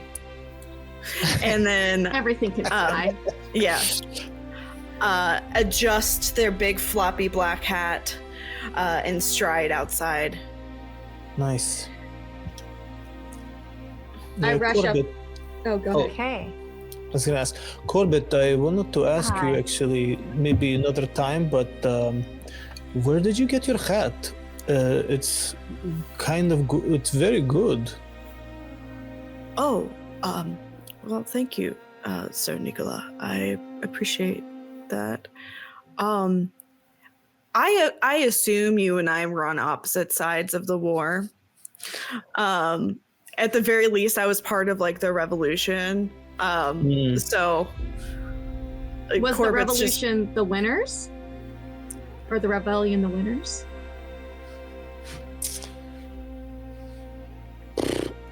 Maybe this particular sect, I'm one of the last survivors of the sect. Maybe because student revolutions get squashed really easy. Mm-hmm. So Corbett is going to swallow the lump that formed in the back of their throat, knowing our respective histories, and say, thank you. I appreciate your compliment, Sir Nicola. It was a hat that I was given by a dear friend of mine who is no longer with us.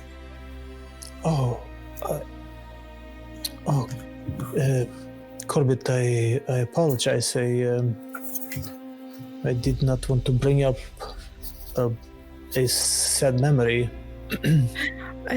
It's okay. She would prefer knowing that her memory still lives on 10 years after the fact. Would you like to wear it? You would. I would be very honored. But what about you? Don't you need hat too? I can get some water in my feathers. Here. Okay. And they take it off and gently place it on your head, which is get a token whenever you give someone something you hold dear. Yep, you get a token. So thank you for this. We gotta help keep track of your token. Yeah. So it looks great on you. Thank you. I like to imagine that the hat almost entirely covers. Absolutely, 100%. Amazing. So I think with that scene kind of complete, unless you guys had something else you wanted to add, we return to Gimbal, Pat, and Tabitha, who Tabitha has just finished explaining to Pat that the little sunbeam that they're seeing is guiding us to a salamander who smells like peat and smoke. Okay. Do you think the salamander is the small god that got upset or something and is making it rain? Tabitha looks at you with a little bit of respect, because that was the first thing that you thought of and she didn't. And she was like, oh, it never occurred to me. That's very astute, my little sunbeam. You like to shed light on things just like Zenith. And she gives you a little old lady pat on the head. As she Pat holds kind of tries to. I'm too staff. old for this. Stop it. It's okay. And she says, well, there's only one way to find out. We'd better hurry. I don't know how long Zenith's magic's going to last in this rain.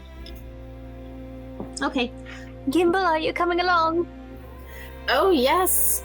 And Sir Nicola and Corbett look like they're just about here as well. Come I on! think it's time we go on a little nighttime adventure.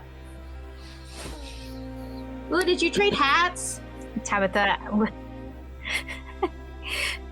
It is Tabitha good looks at hat. Gimbal and Yes. says, May I ride one of your bees? Oh, of course, you should go ahead and ride on Hickory for this adventure, so you can lead the way and so Pat doesn't get himself in trouble over there. I'm fine. Yes, I never get into trouble. Slow.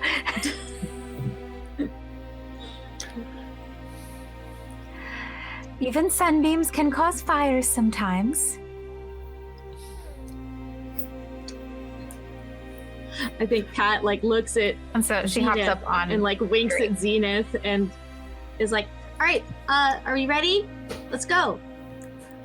As ready as we'll ever be. Let's go. Yeah. So the group zips off in the sunbeam, which does lead them far away from this village. And right to where the carp viciously assaulted our poor hedgehog friend. No. Underneath the bridge. But Isn't this? but And they're sitting under the bridge, not really bothering anyone, just kind of like, I guess you could say he's sitting amidst a pile of things that would be considered junk to most people, or things that have outlived their use, shall we say. And he's playing with one of them, but he doesn't really seem harmful or anything like that. He just looks like he's trying to figure out how it works. Kind of like, is this a dingle hopper or a fork? Kind of a curiosity about him. Is it the little salamander?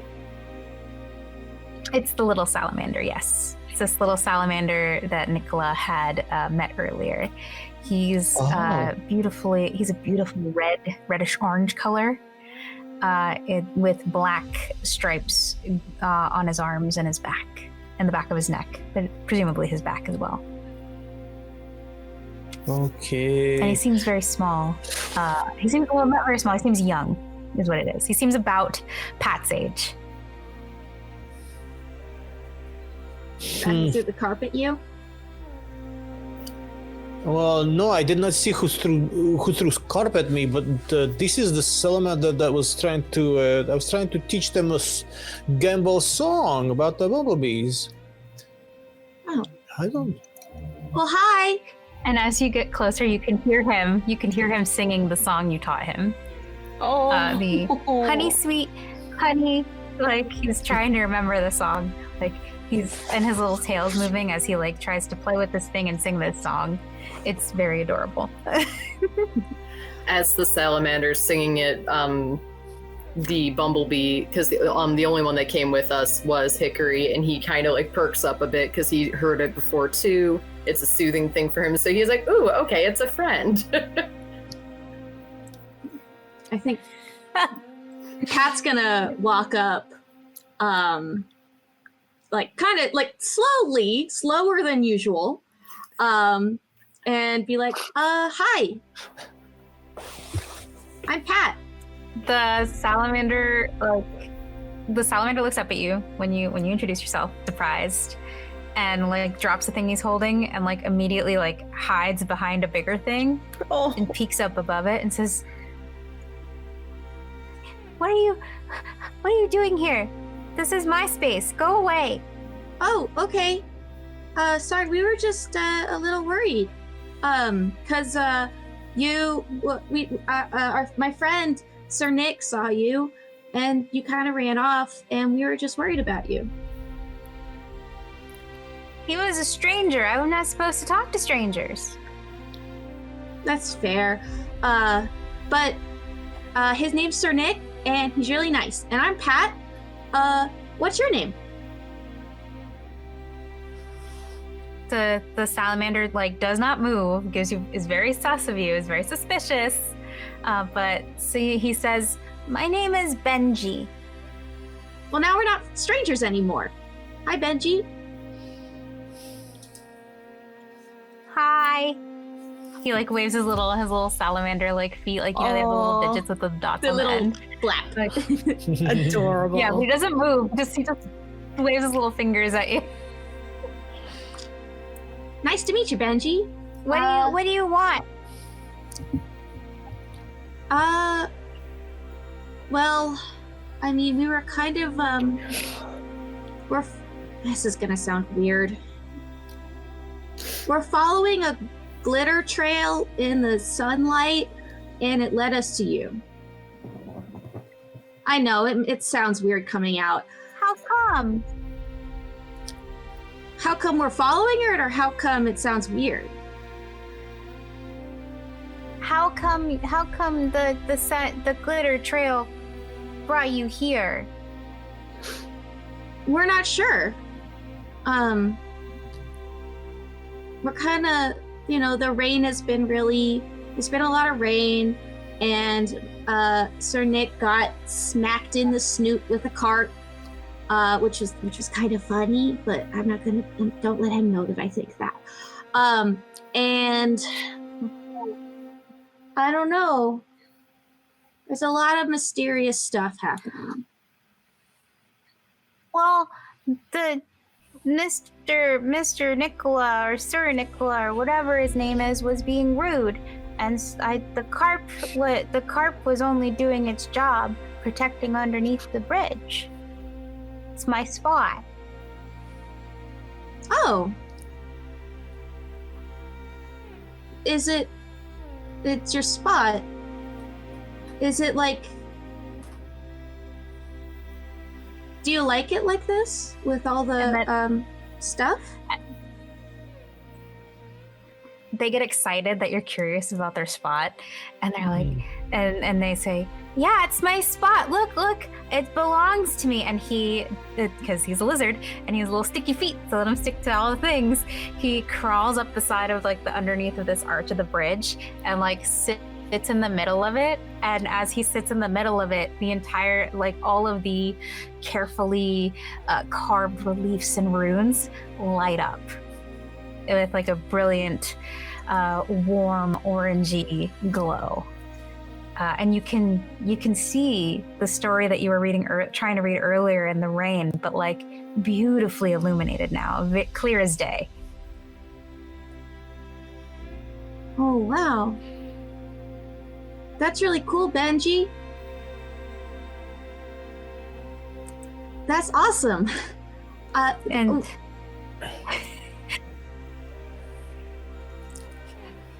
Tabitha looks at Sir Nicola and says, I think you found a god. Good job. What is God? It is the god of smacking snoots? What is this god? I mean, it could be the god of...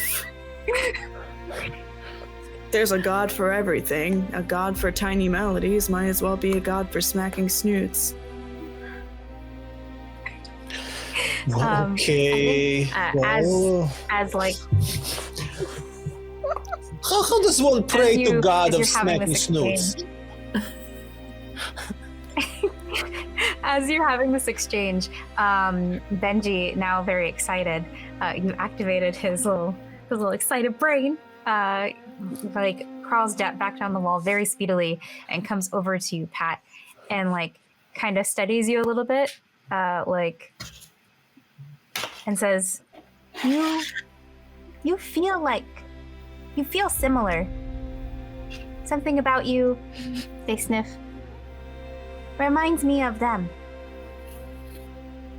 Of who?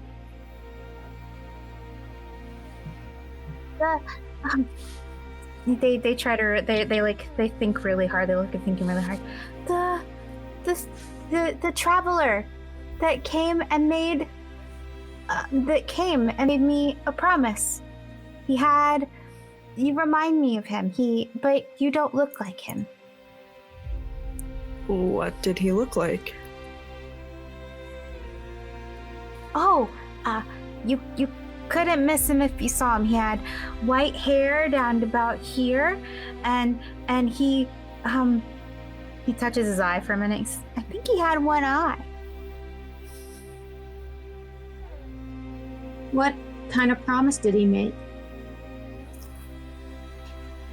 Oh, he told me to protect the bridge and make sure that anyone passing could cross safely. And the people that live here would bring me little offerings of trinkets and things in exchange for safety. Have they been giving you trinkets? They didn't keep their promise.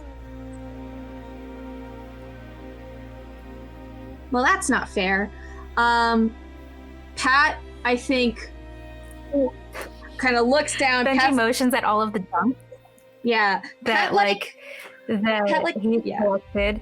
I had to get this myself, and I don't know. It just makes me feel really bad, forgotten. Yeah. Even. Cat like pats her pockets and then pats her chest and thinks for a moment.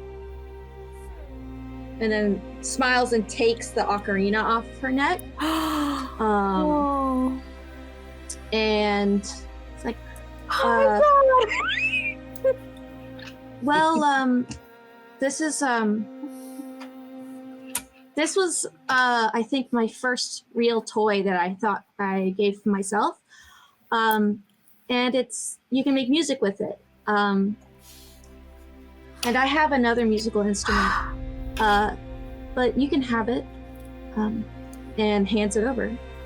Really? Yeah. And they take it. They really? And I think at this point, Tabitha like hits Nicholas like in that old lady way. Like you don't hit them hard. You're just like pay attention to what the person's doing. And she's like, she like quickly fiddles on her person and finds the donut rock from earlier that she had let Corbin hold, and says, "We need to follow suit. We should. Pat's leading by example." And she she hovers forward. She does not get off Hickory because she knows she cannot move fast. Yeah. She will be here all day if she tries to get across this on her own. And she says, "Yes, here you are. Why don't you take this too? It's a very lovely rock I found." And the hold on salamander to looks it. equally surprised, like it's Christmas Day, and instead of getting one present, you got two, which is very happy. So they're very happy. Corbett interjects after that and says, if you hold on to that rock very tightly and keep it close to your chest, it'll make you feel better. Or at least that's what I've been told. His eyes go wide and he like holds the rock close, like immediately. Corbett I can takes... keep these things? They're mine? Yep. Corbett takes the pink orchid that they keep pinned to the inside of their cloak, so as not to alert others that they were part of the rebellion. And they lean down, kneeling, and hand it over to the salamander and say, "This is a memory that I have of people who were extremely meaningful to me and died for a good cause. All of their memories live in this orchid. And I know with you, the next in line, you'll keep our memories alive."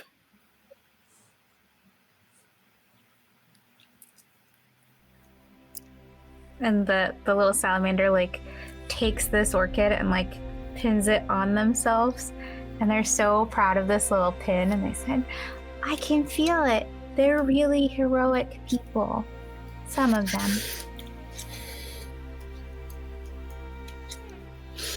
We all think we're heroes in the end. Some of us are right.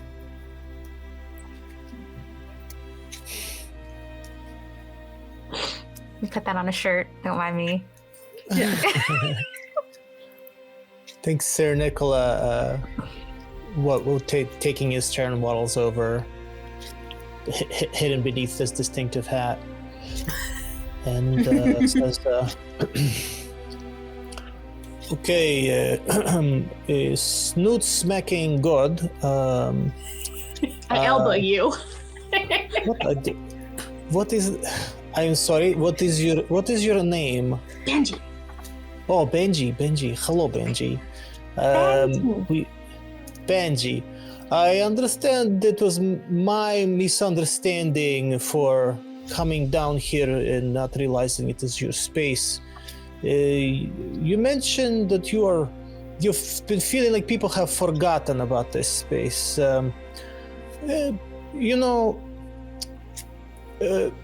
About me. They've forgotten about you. I noticed the weather has been really heavy rain, and the people have been very preoccupied getting out of the rain into a dry place and trying to be comfortable. And people, when they're preoccupied, they can become very forgetful. And we have a saying, hedgehogs. We have a saying that is, after rain there is rainbow. We have a saying that the rainbow is a bridge to a place you have forgotten. I think we are all looking for a rainbow, and to help us get to a place that actually needs a little bit reminding, So we hope that maybe we made you feel a little bit more remembered, and maybe you can help bring a rainbow and maybe relax with the rain a little bit. I'm not saying you know exactly where the rain is coming from, but maybe you could put a good in word so that the rain. Anyways, and he will kind of work two little quills out of his hide, and he say, I have been learning knitting, so I will give you these two so you can start practicing knitting, but we are going to go to night market and I will pick up thread and I'll be back with some thread and I'll maybe try to show you some moves. Okay? Okay, Benji. I can't wait to learn how to knit.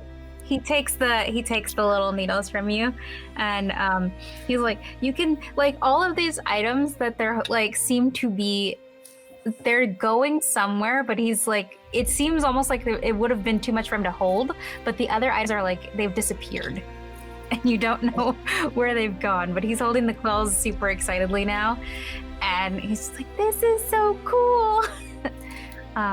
He's ready to learn to knit. Gimbal then comes forward and is rifling around in her cloak for something that she can gift as well, and kind of crouches down since she's quite a bit taller than this little salamander and tries not to be imposing.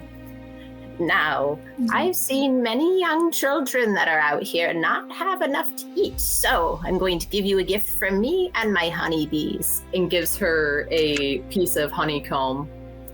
Can't have you go hungry when you're having all this fun and learning how to knit. You have to have a working mind with that too. They take it like with the free hand. They're holding the knitting needles in the other now, and they take a big bite of it, and they're just the happiest. Like, you can actually feel the joy radiating off of this person with this like gift with all of these gifts. And Benji looks to you all and says, "Thank you. This makes me feel much better. I hope that everyone else remembers me too." We'll make sure of it. I won't have. Oh, thank you. And they, like, you can see there's a bit of a glow, an amplification of the glowing from beneath the bridge, almost to the point where it's blinding, and then it is gone. And you're all standing underneath the bridge, but there's no Benji, and the rain has stopped.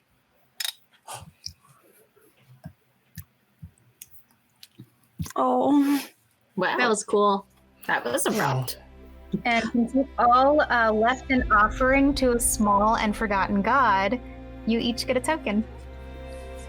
Yay! Yay! So mark another token down for you guys. But yeah. Pat, I think, Right. is just like looking around at the bottom of the bridge, and then goes, "Oh!" And runs off and runs towards the inn. It's just running towards the inn. Pat, send me. Oh, there is absolutely no stopping that child, is there? Oh. My hip is so sore from just running back and forth. And this kid, I tell you, kids are hard. It's so hard to raise kids. Would you like another ride on Hickory? He can hold you both. You're both pretty small compared to me, and he carries me all the time.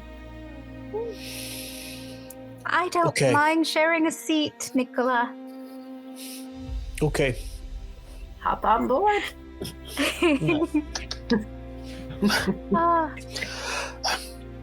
And you lazily drift along back towards the inn and into your cozy beds for the evening, where you finally, after all of this rain, have a chance to dry off and calm down, and have a nice rest. The next couple of days pass by uneventfully. If anyone would like to do anything during those couple of days that doesn't have to do with the night market, you just let me know. We can RP that. Okay, great. So what are we doing in these couple of days as they pass? Pat, first thing, the reason Pat ran back to the inn is because Pat runs back to the inn and finds Felicity. And I don't know where Felicity is. But Pat goes usually at the front at the inn. Pat puts her paws. She's the proprietress, so she's always there on the front desk and goes, Miss Felicity. I tip my cap, or I try, and then I realize there's no front because my cap is backwards, so I go with the back. And I go, Did you know that there's a shrine under your bridge? What? I thought that was just a story they told us growing up. That can't be right. Well, I mean, whether or not it's right, it's always proper to give offerings to shrines, even if they may not be. You never know what's living there. And Pat winks and walks away. I can spend a token if you want me to. Hold on a moment. Don't just leave so quickly. Okay. Big child. Do you know the legend of that bridge? Not the exact one. I know about the bass demon. I know it has something to do with a stranger. I know there's wishes. Our legend is different. The bass demon that lived under the bridge would make bargains, yes, but that stopped when a stranger came to town with long white hair and one eye. According to the story my parents told me, his bargain with the bass demon was simply to have the people bring it offerings. He didn't have to yell or force anyone or threaten them. He simply wished to be acknowledged, and the stranger promised that he would do that. But I thought it was just a story. I didn't think it was real. Are you telling me that you met the bass demon? Well, would you believe me if I said yes? I don't know. I'm used to not being believed by adults. Doesn't mean it's not true, but I'm used to not being believed.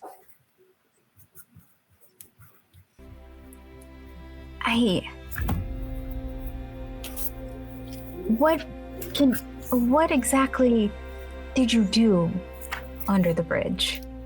Well, it looked like a little salamander. Told us to call it Benji, and we all gave Benji something, and it made the rain stop. No. It's been raining for days. It showed no signs of stopping. She immediately comes around the counter and walks outside to test how true your statement is. And she's in shock, as she looks up and around and realizes that there are no clouds anywhere to be found. You can see the stars again, because it's just utterly gone. I'm not lying. And she looks at you and then looks at looks at the sky again.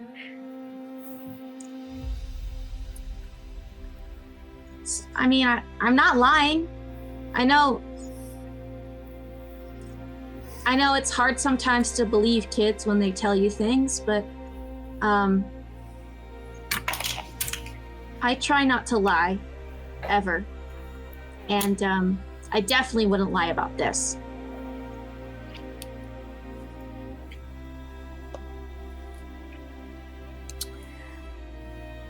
She looks at you for a long time and then nods and says, I'll see about leaving some offerings.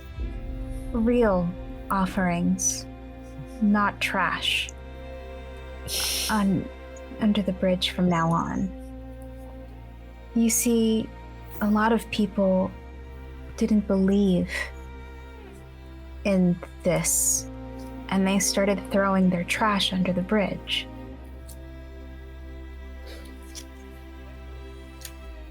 Don't you have a place to put trash other than under the bridge? Well, not me. I didn't do it personally. I just knew a lot of people, travelers, people who didn't care or didn't think it was worth their time to go find a place to properly put trash, would leave it there. And I know that when they tried to clear it, things would happen.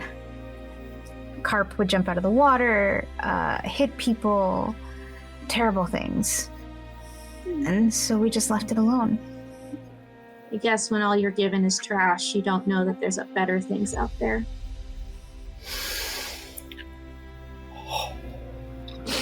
Well, I have to stop for a moment and appreciate Cody's brilliant. Thank you. Damn. All right, I'm good.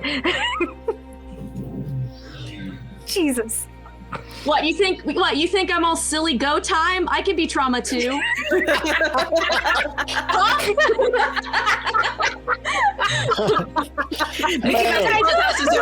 run around. I got deep. I'm a multi-layered individual. I got facets. Facets. Woo! All right.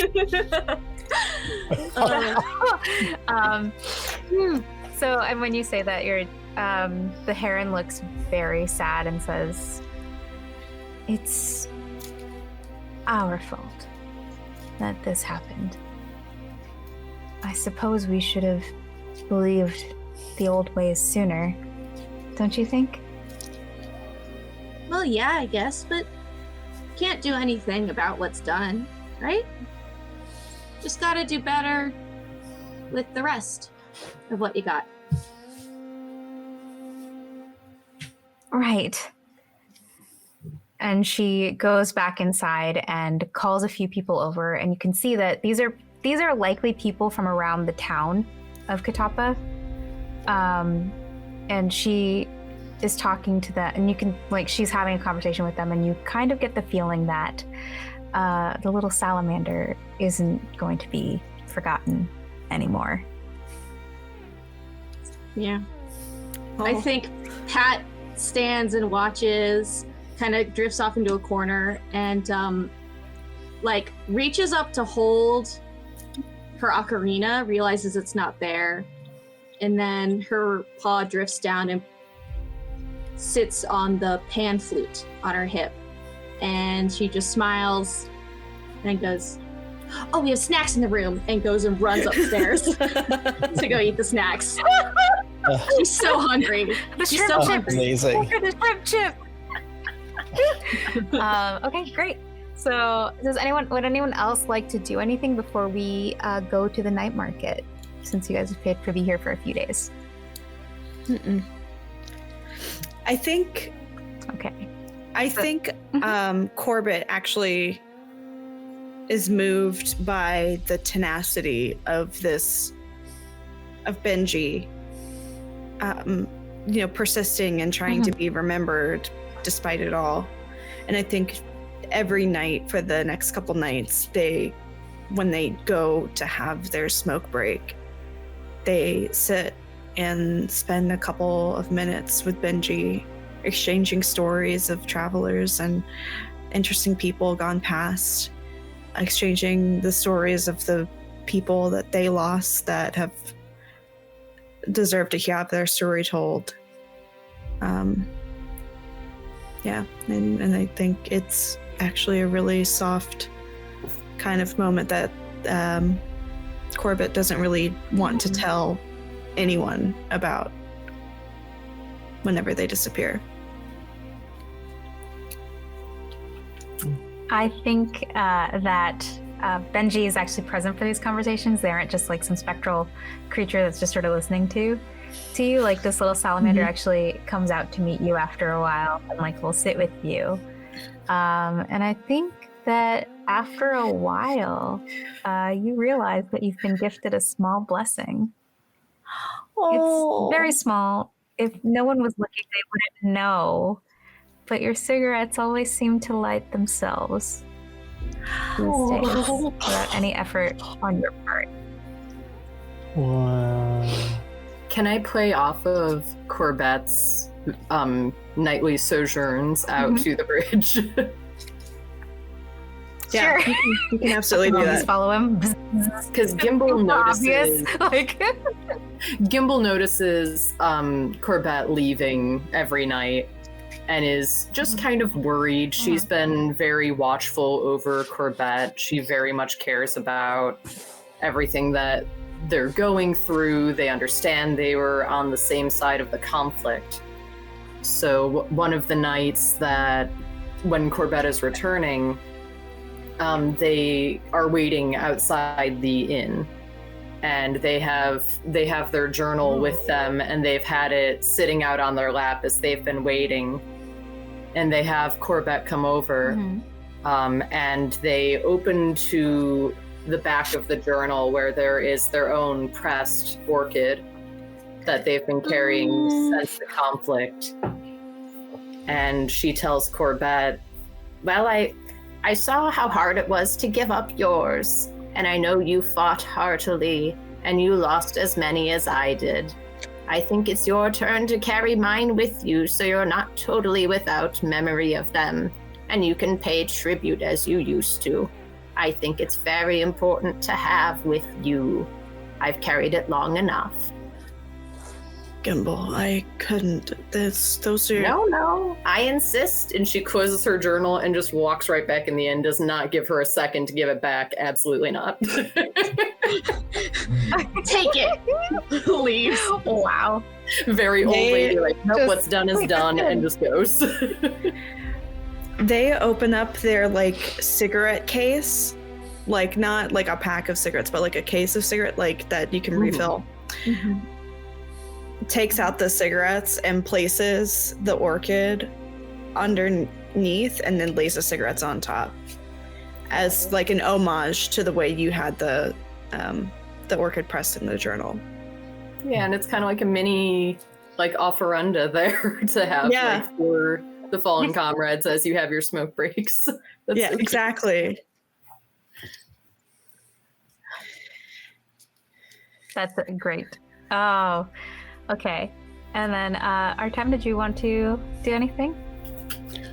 I think Sir Nicola. having- Yeah, I think Sir Nicola, goes out smoking his French fries, and I think he's gonna wander into town to watch the night market getting set up over the next couple of days, just observing the bustle of this little town Okay. kind of coming together, All right. and probably actually just looking to see if he spots any other hedgehogs in town.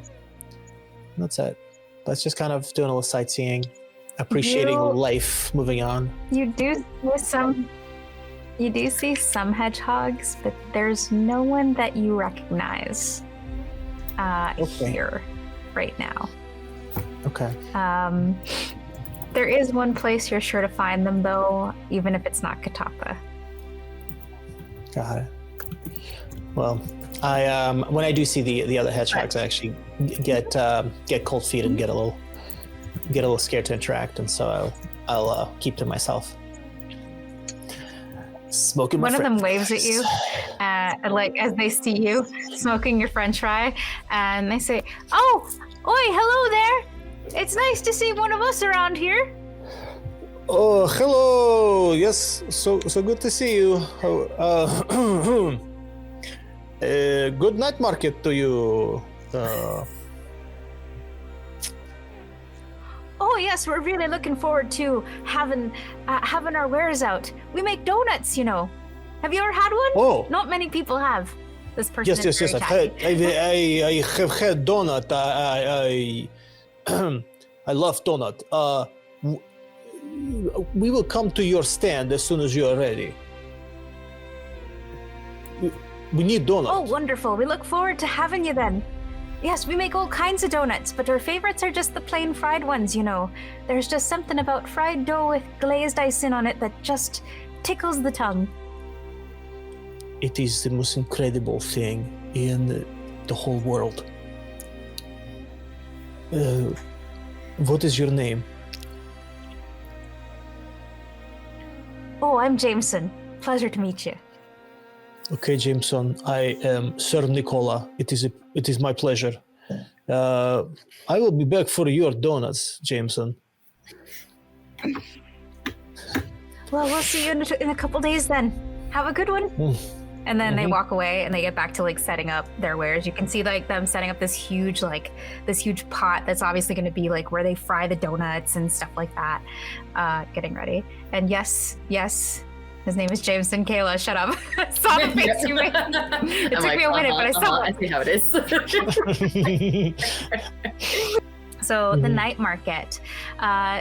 The day of the night market has come. Evening has fallen. It is beautiful, bright, and clear. The beautiful weather in the last 2 days has allowed the earth to dry out a little bit again. So it's not as muddy and mucky as it has been during monsoon. And you're really starting to feel the very beginnings of bright, the very whispers of bright, only a short time away. You see the beautiful lights of the night market, all the beautiful stalls with different wares, exotic goods. You can smell donuts frying. You can smell other pastries and delicacies cooking. Many different vendors are all set up. There's a gaggle of people coming through. You can hear people bartering, people making offers. All manner of things are happening here. Right, there's even a place to sit and just tell stories, which is where you find Tabitha sitting and chatting with some of the other elderly folk at this event. Where would he find everyone else? I think priority numero uno is the donuts. Oh yeah, 100%. Mission donut. Mission donut. Pat is very excited about the who's donut. going to get the donuts? Is it going to be Pat and Nicola who are going to get the donuts, or are you going to bring everybody but Tabitha with you? I think this is a team venture. We were all reminiscing either so fondly, and now I think we must go personally. Yes. Right. It's like when you have a craving. Tabitha is so slow though.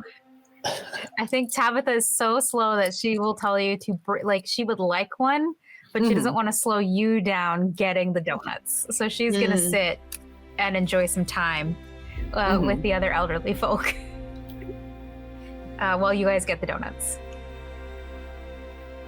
Oh, Valid. Great. Well, I'm gonna lead the charge. I'll take the team over to Jameson. Yes. yeah. And I'm following. you see this merry little man turning donuts. And when he sees you, he says, "Oh, hello there. Are you ready for some donuts? We just made a fresh batch a little bit ago. They're delicious. So good. Okay, Pat. Look, this is a donut. Okay. He puts these hot, fresh donuts in front of you, this beautiful tray. Think of the best Krispy Kremes you've ever seen in your life. if they weren't actually Krispy Kreme. If they were like actually, and that's what these donuts look like. I'm going to, if I may, I'm going to say, Corbett, Gimbal,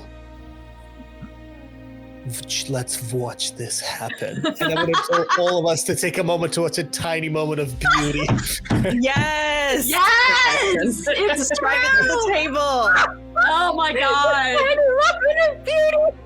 Pat, I was that's watching the Pat have their first donut. Oh, donut ever. Is Pat like looks and like we get the donut and Pat just is like staring at it and then like picks it up very carefully and bites into it. Their eyes, like a cat's, dilate. It's so, and they just shove the whole thing into their mouth, icing all over their face. They're chewing ravenously. This is why I got into TTRPGs. This moment. Yes, this moment right here. The beautiful moment with Benji, fuck that. We want the donut. The donut is what's Yeah. We want the donut time. We want our the title of the episode is Baby's First Donut. Baby's first donut! Yes. Yeah, no, Pat chews, swallows, licks some of the icing, but not all of it, off their face and turns around and looks at you guys and goes, "Can I have another one?" Yes, absolutely. Yes, of course. This is a sugar high waiting to Pass you happen. a bag full of donuts. Like this is a dozen in a bag, in a paper bag, old-fashioned style, like not the box, not the big box, but like it's just old-fashioned style in a paper bag, and hands them to you, Nicola, after taking appropriate payment for these. And he says, "It's a pleasure doing business with you. I hope you'll come back again soon." And he goes back to frying donuts, and as more people are walking up Mr. Jameson! to enjoy. Oh gosh, yeah. Tail is just swishing back and forth, like a mix between a cat that's too excited and a dog that's super happy. Is the tail situation on Pat right now? She is so excited. Oh my god. I'll hand the bag of donuts to Gimbal I think- to supervise over, and I'll take one out and I'll just stick it to my quills and just take little crumbs off of it as I walk around me. Like, I think Pat very seriously goes and looks at Gimbal and says, "Do not let me have the bag. I will eat them all, and then Tabitha won't get to have any, and that's not fair." Oh dear, I wasn't planning on letting you keep the bag by any means. We Good. all have to have some donuts before you go through them. Okay, I'm gonna go run. Just starts doing laps around the entire night market. Just so much energy. Has tasted the Tabitha most like beautiful has to form put of her sugar. glasses on to see you and goes, "Is that?" It's like the Flash. Like it's Just a red blur. Oh, just a oh, red no. blur. Oh dear. Oh dear. This little one. And she, while you are running in circles, you find yourself suddenly in the air as you are picked up by a large water buffalo. And a hale and hearty voice says, "Whoa there! You seem very excited. Are you all right? Where's your parents, little one?" I'm good. Sorry, I just had my first donut. Oh, it's a sugar rush. You're Yeah, gonna crash soon. You know that, right? I've heard, but I'm enjoying it while it lasts. Sorry, did I disturb you or something? He puts you down and sticks out his hand and says, "I'm Calyx. Pleasure to meet you." Nice to meet you. I'm Pat, and shakes Calyx's hand a little too fast, but has a firm handshake.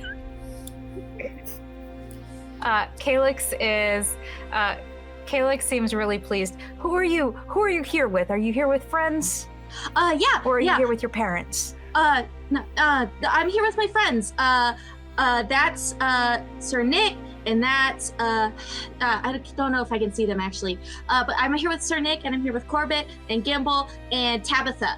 Tabitha, I know they're gonna be in the big telling stories area because Tabitha is telling is talking to other elders, and they have more donuts, but I'm not going to go near them until everyone has at least one, because if I don't, I'll eat all of them, and that won't be nice. So I'm just running around. That's a very considerate of you, Pat. And he's like, he gives you a pat on the shoulder, like, that's a, you know, you're very considerate. And then he like goes on his way, to go. He's going to one of the stalls to check out some wares. Looks like wagon wheels, by the looks of it.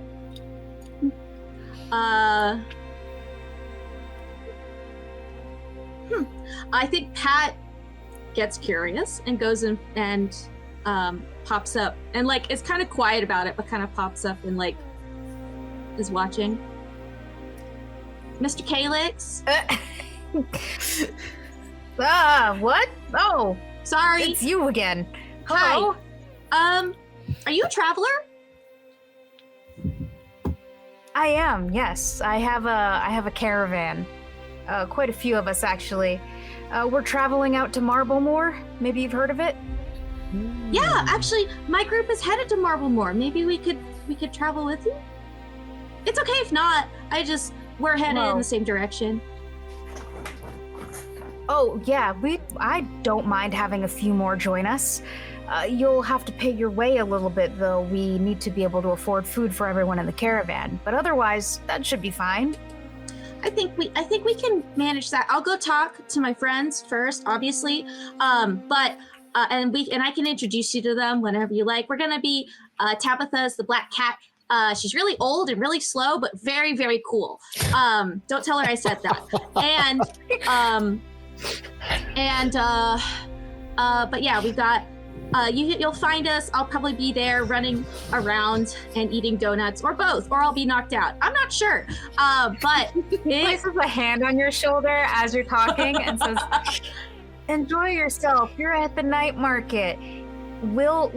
Our caravan is gonna leave tomorrow morning around 10 a.m. Come find us then. I know your face. Just remind me who you are and introduce me to your friends then." Does that sound like a plan? Sounds great. Thank you, Mr. Calyx. Bing! Runs off. Off you go. He goes back to his business. He seems like a very patient man. Like, this person is likely someone who has multiple children and has had to deal with this for a considerable amount of time. So I was not expecting to play ADHD incarnate in this game, and now I am. And honestly, it's really freeing.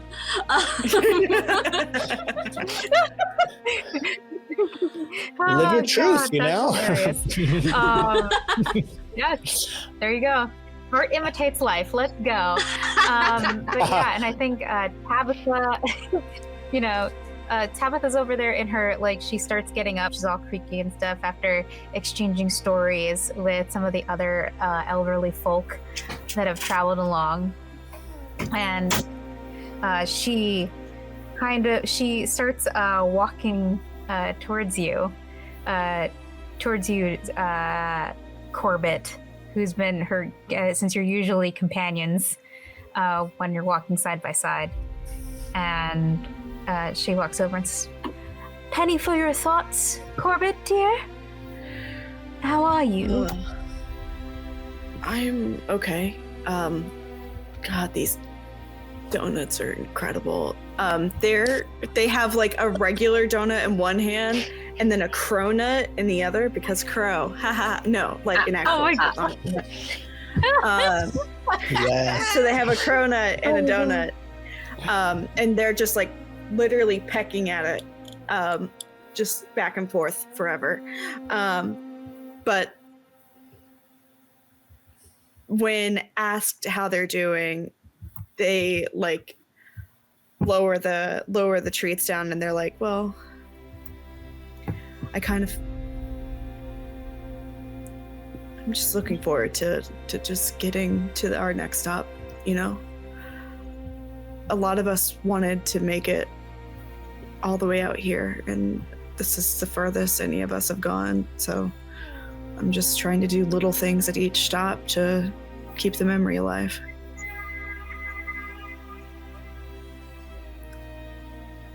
And to make sure they knew they were heroes. That feeling. Right. Of course. And now someone will always remember them. Mm-hmm.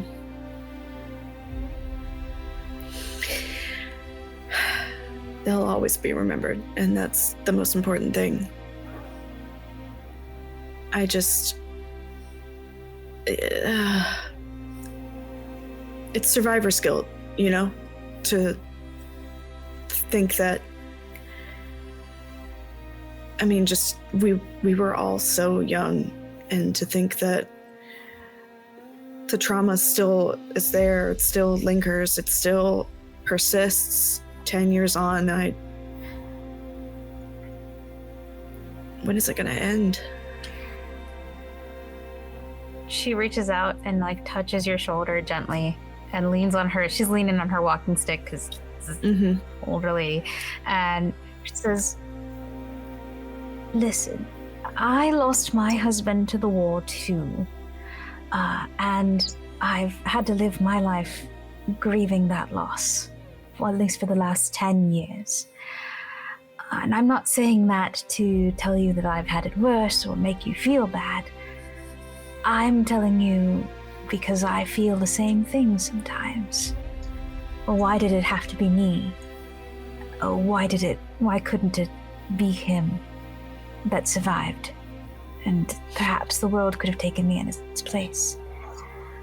That feeling will come as you grieve.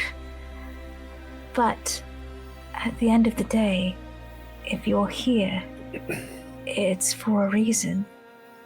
And as long as you're here, someone will always remember who they were.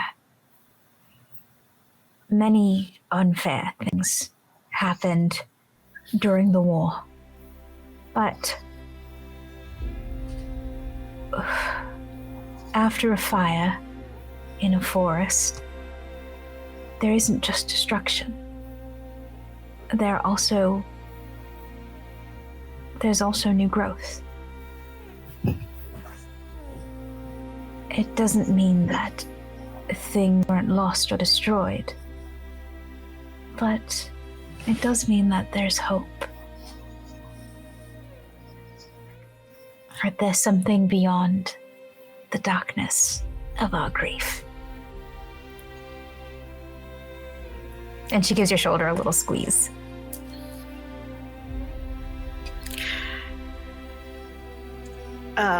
Corbett crows a little bit underneath their breath. Like, as in, or just like a small trill, as in deep in thought. Like a, and just, you've given me a lot to think about.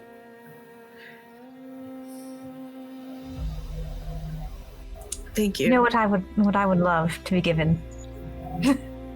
A bite of the donut. Yes. Yes, please. That can certainly be arranged.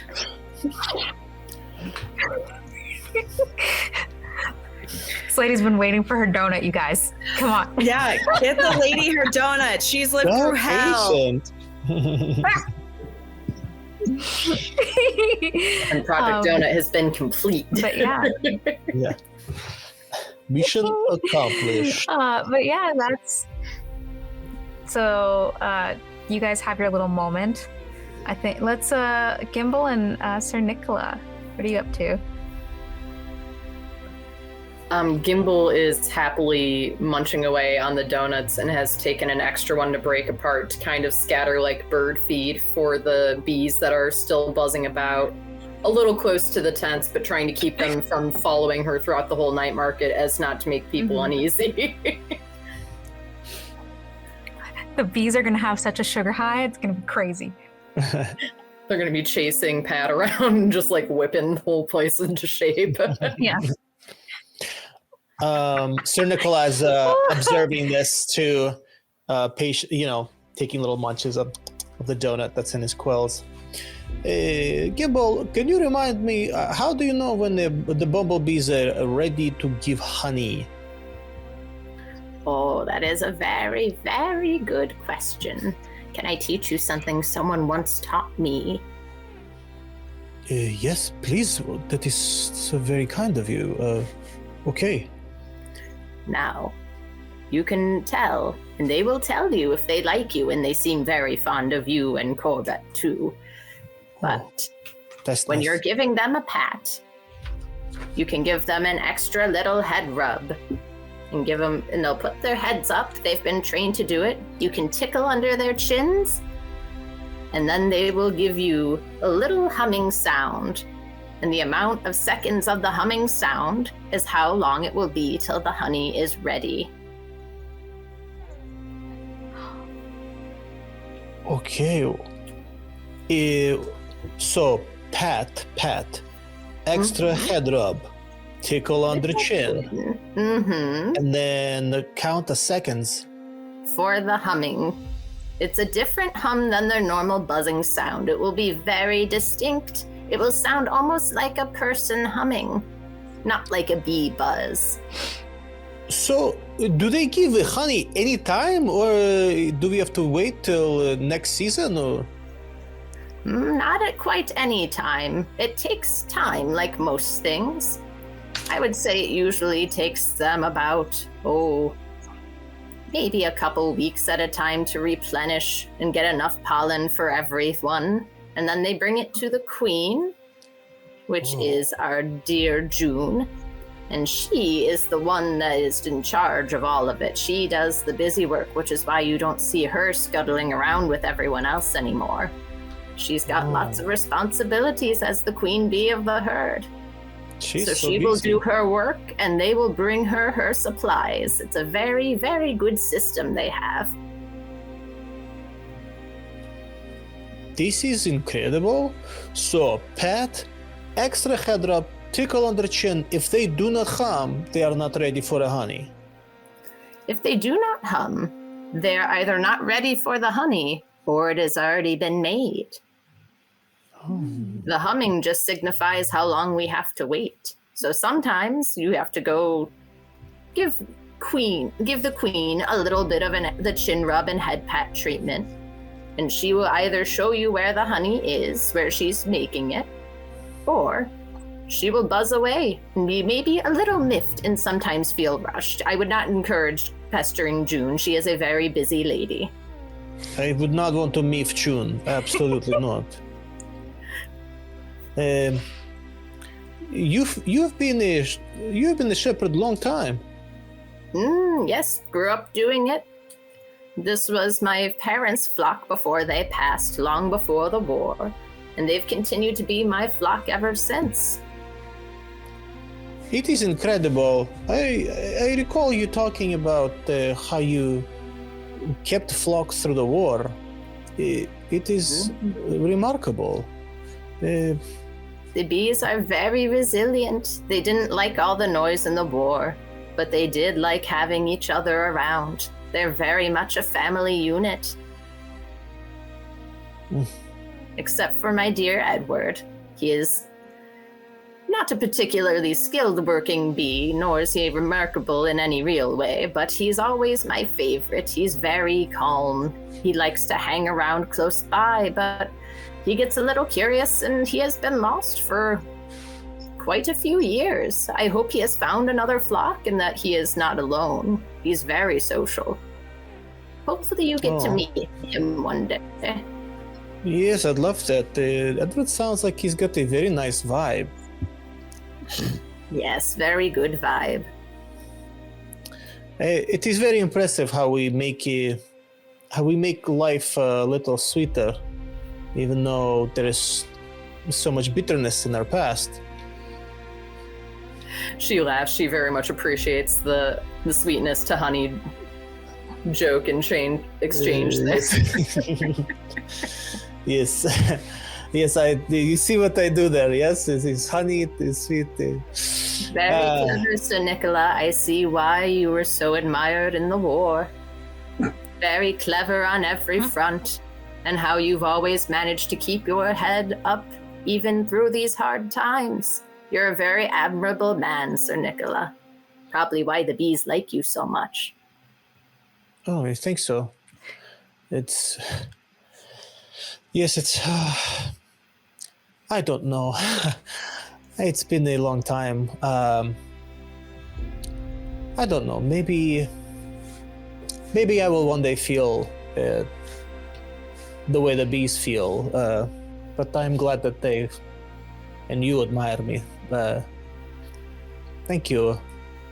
I think everyone in our group values you quite a lot, Sir Nicola. I hope one day soon you recognize it.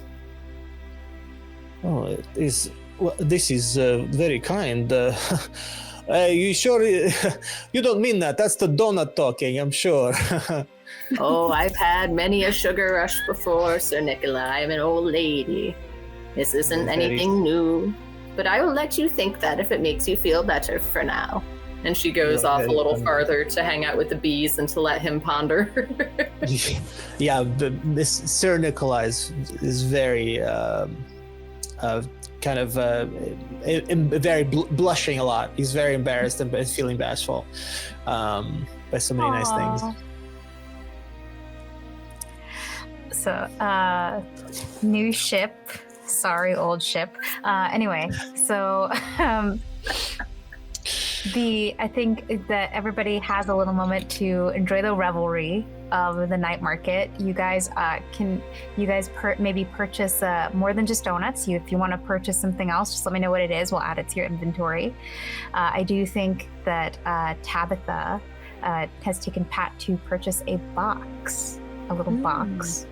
And we don't have to role play through this because we are running short on time, but the box is intended for their latest friend. It's a nice, soft place for them to rest. Aww. And the friend being one of Tabitha's many gods. And you can see that she puts a medallion. It's like a beautiful, like flat gold medallion with some kind of engraving on it within the gold cushion.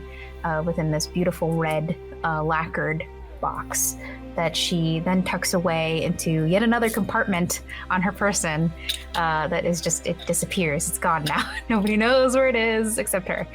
And she hobbles on back with Pat to the rest of the group as you guys kind of form back up, enjoying the night market. And she says, "Oh, my, what an eventful evening. So, where to next?" I told a guy, he's nice. Yeah. Starting to fall asleep. You're falling asleep, aren't you? You're falling asleep, aren't you? Wagon wheels. Yes, you are. Wagon wheels and Marblemore. Yes, it. Can we go to bed? Wagon wheels and Marblemore. That's where we're going. I see.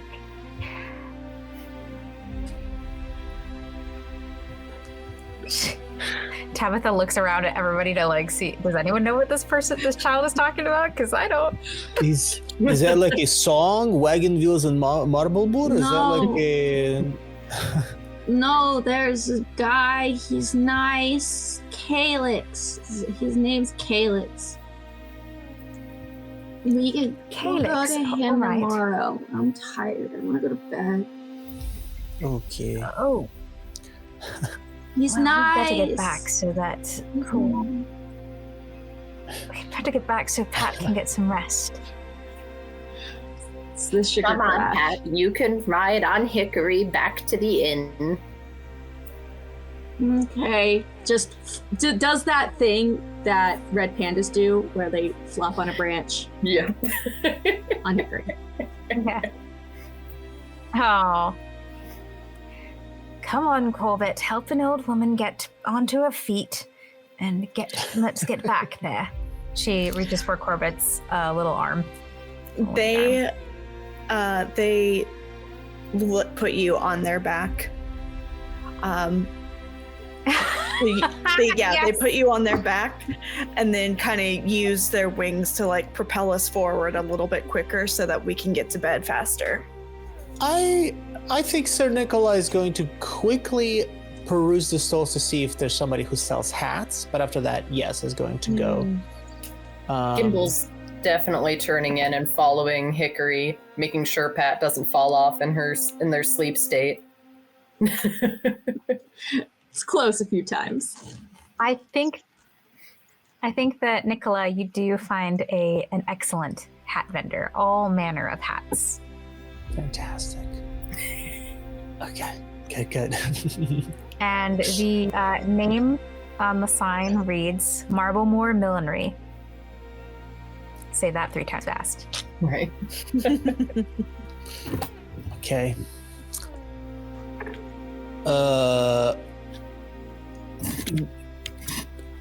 Do you wanna Marble Moor Millinery? Okay. Excuse me. I need hat that is best for crow. Yes. Crow hat, please. A hat for a crow? oh my. Well, just give me one moment. Let me see if I have something for you. This is a middle-aged possum. She's dressed in a very think Sophie Hatter from Howl's Moving Castle.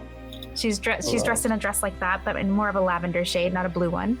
And she's got her hair is braided and it's got little flowers in it. Let me just see if I have anything. Did you want any gender expression, or did you prefer something a bit more neutral? We've got all manner. I want something that is very nice and smells good. Maybe like a little incense or something, you know. Yeah, something maybe neutral, you know. So you could wear it no matter what your vibe is, you know. Oh, I see. I have just the one. And she removes this beautiful like tri-corner hat, and I'm talking about like, think Robin Hood with the little long thing, and and a little feather popping out. Oh my god! And the little, it's got like a very pretty like little enameled pin that's holding the feather onto this beautiful leather hat, and it smells faintly of pine. Oh, this is nice. Can I ask you a question? Is the feather, this is not offensive for like another bird to wear? You know, is this okay? Well, it didn't come from a crow. That's for sure. Okay, I trust you. You're professional. Thank you. Well, you're welcome. There you are, and she gives you the price, and you pay what's required, and you have a hat now. Great. So, and she gives, with the hat comes a little card that actually has the store's brick and mortar address in Marblemore. Oh, fantastic. Good. Okay. My pleasure. I am Sir Nicola. It is a pleasure. Thank you. And I will give a little curt bow, take the box, and rush back to the inn. Okay. All right, and you rush back to the inn. Everybody has turned in for the night. While you're all asleep in your beds, dreaming peacefully, you are each left with a small token that you can't seem to figure. You're not sure where it came from necessarily, but these are things that aren't actually useful in the day-to-day life. They're like parts of things. So like the wind-up key for a wind-up toy, or a lock that's locked but has no key. A piece of fabric with a flower on it, but it's not big enough for a handkerchief or a blanket. It's just this tiny scrap. Little things like that have been left for you, and again, you're not sure where they came from. but I think somewhere out there, a little salamander might have gone through their junk collection to share some of their gifts with the people that helped them to be remembered. But yeah, and that closes your trip here in Katapa, this beautiful hidden island gem in the Heath. The next morning, you will be off to your next destination. And that is where we will end our session for tonight. Thank you so much for playing, everybody. Thank you for running. Fantastic. Thank you for running this. So fun. Yay. Thank you so much. Fun. Yes. Such much fresh. I'm glad you guys had a good time. And to our viewers, I hope you found the story interesting. I know that Wanderhome is a mechanics light TTRPG, but I do think that the character building within it is really fun, and I hope you found it as much fun as to watch as we did to role play. Let's go around the table one more time. Tell people where they can find you. I'm Cody Gonzaga. You can find me at www.codygonzaga.com, and also on Tumblr and Discord as Jazdis. And that's basically the only places I hang out on the internet. I am Artem, and you can find me on Instagram at Artem Directly.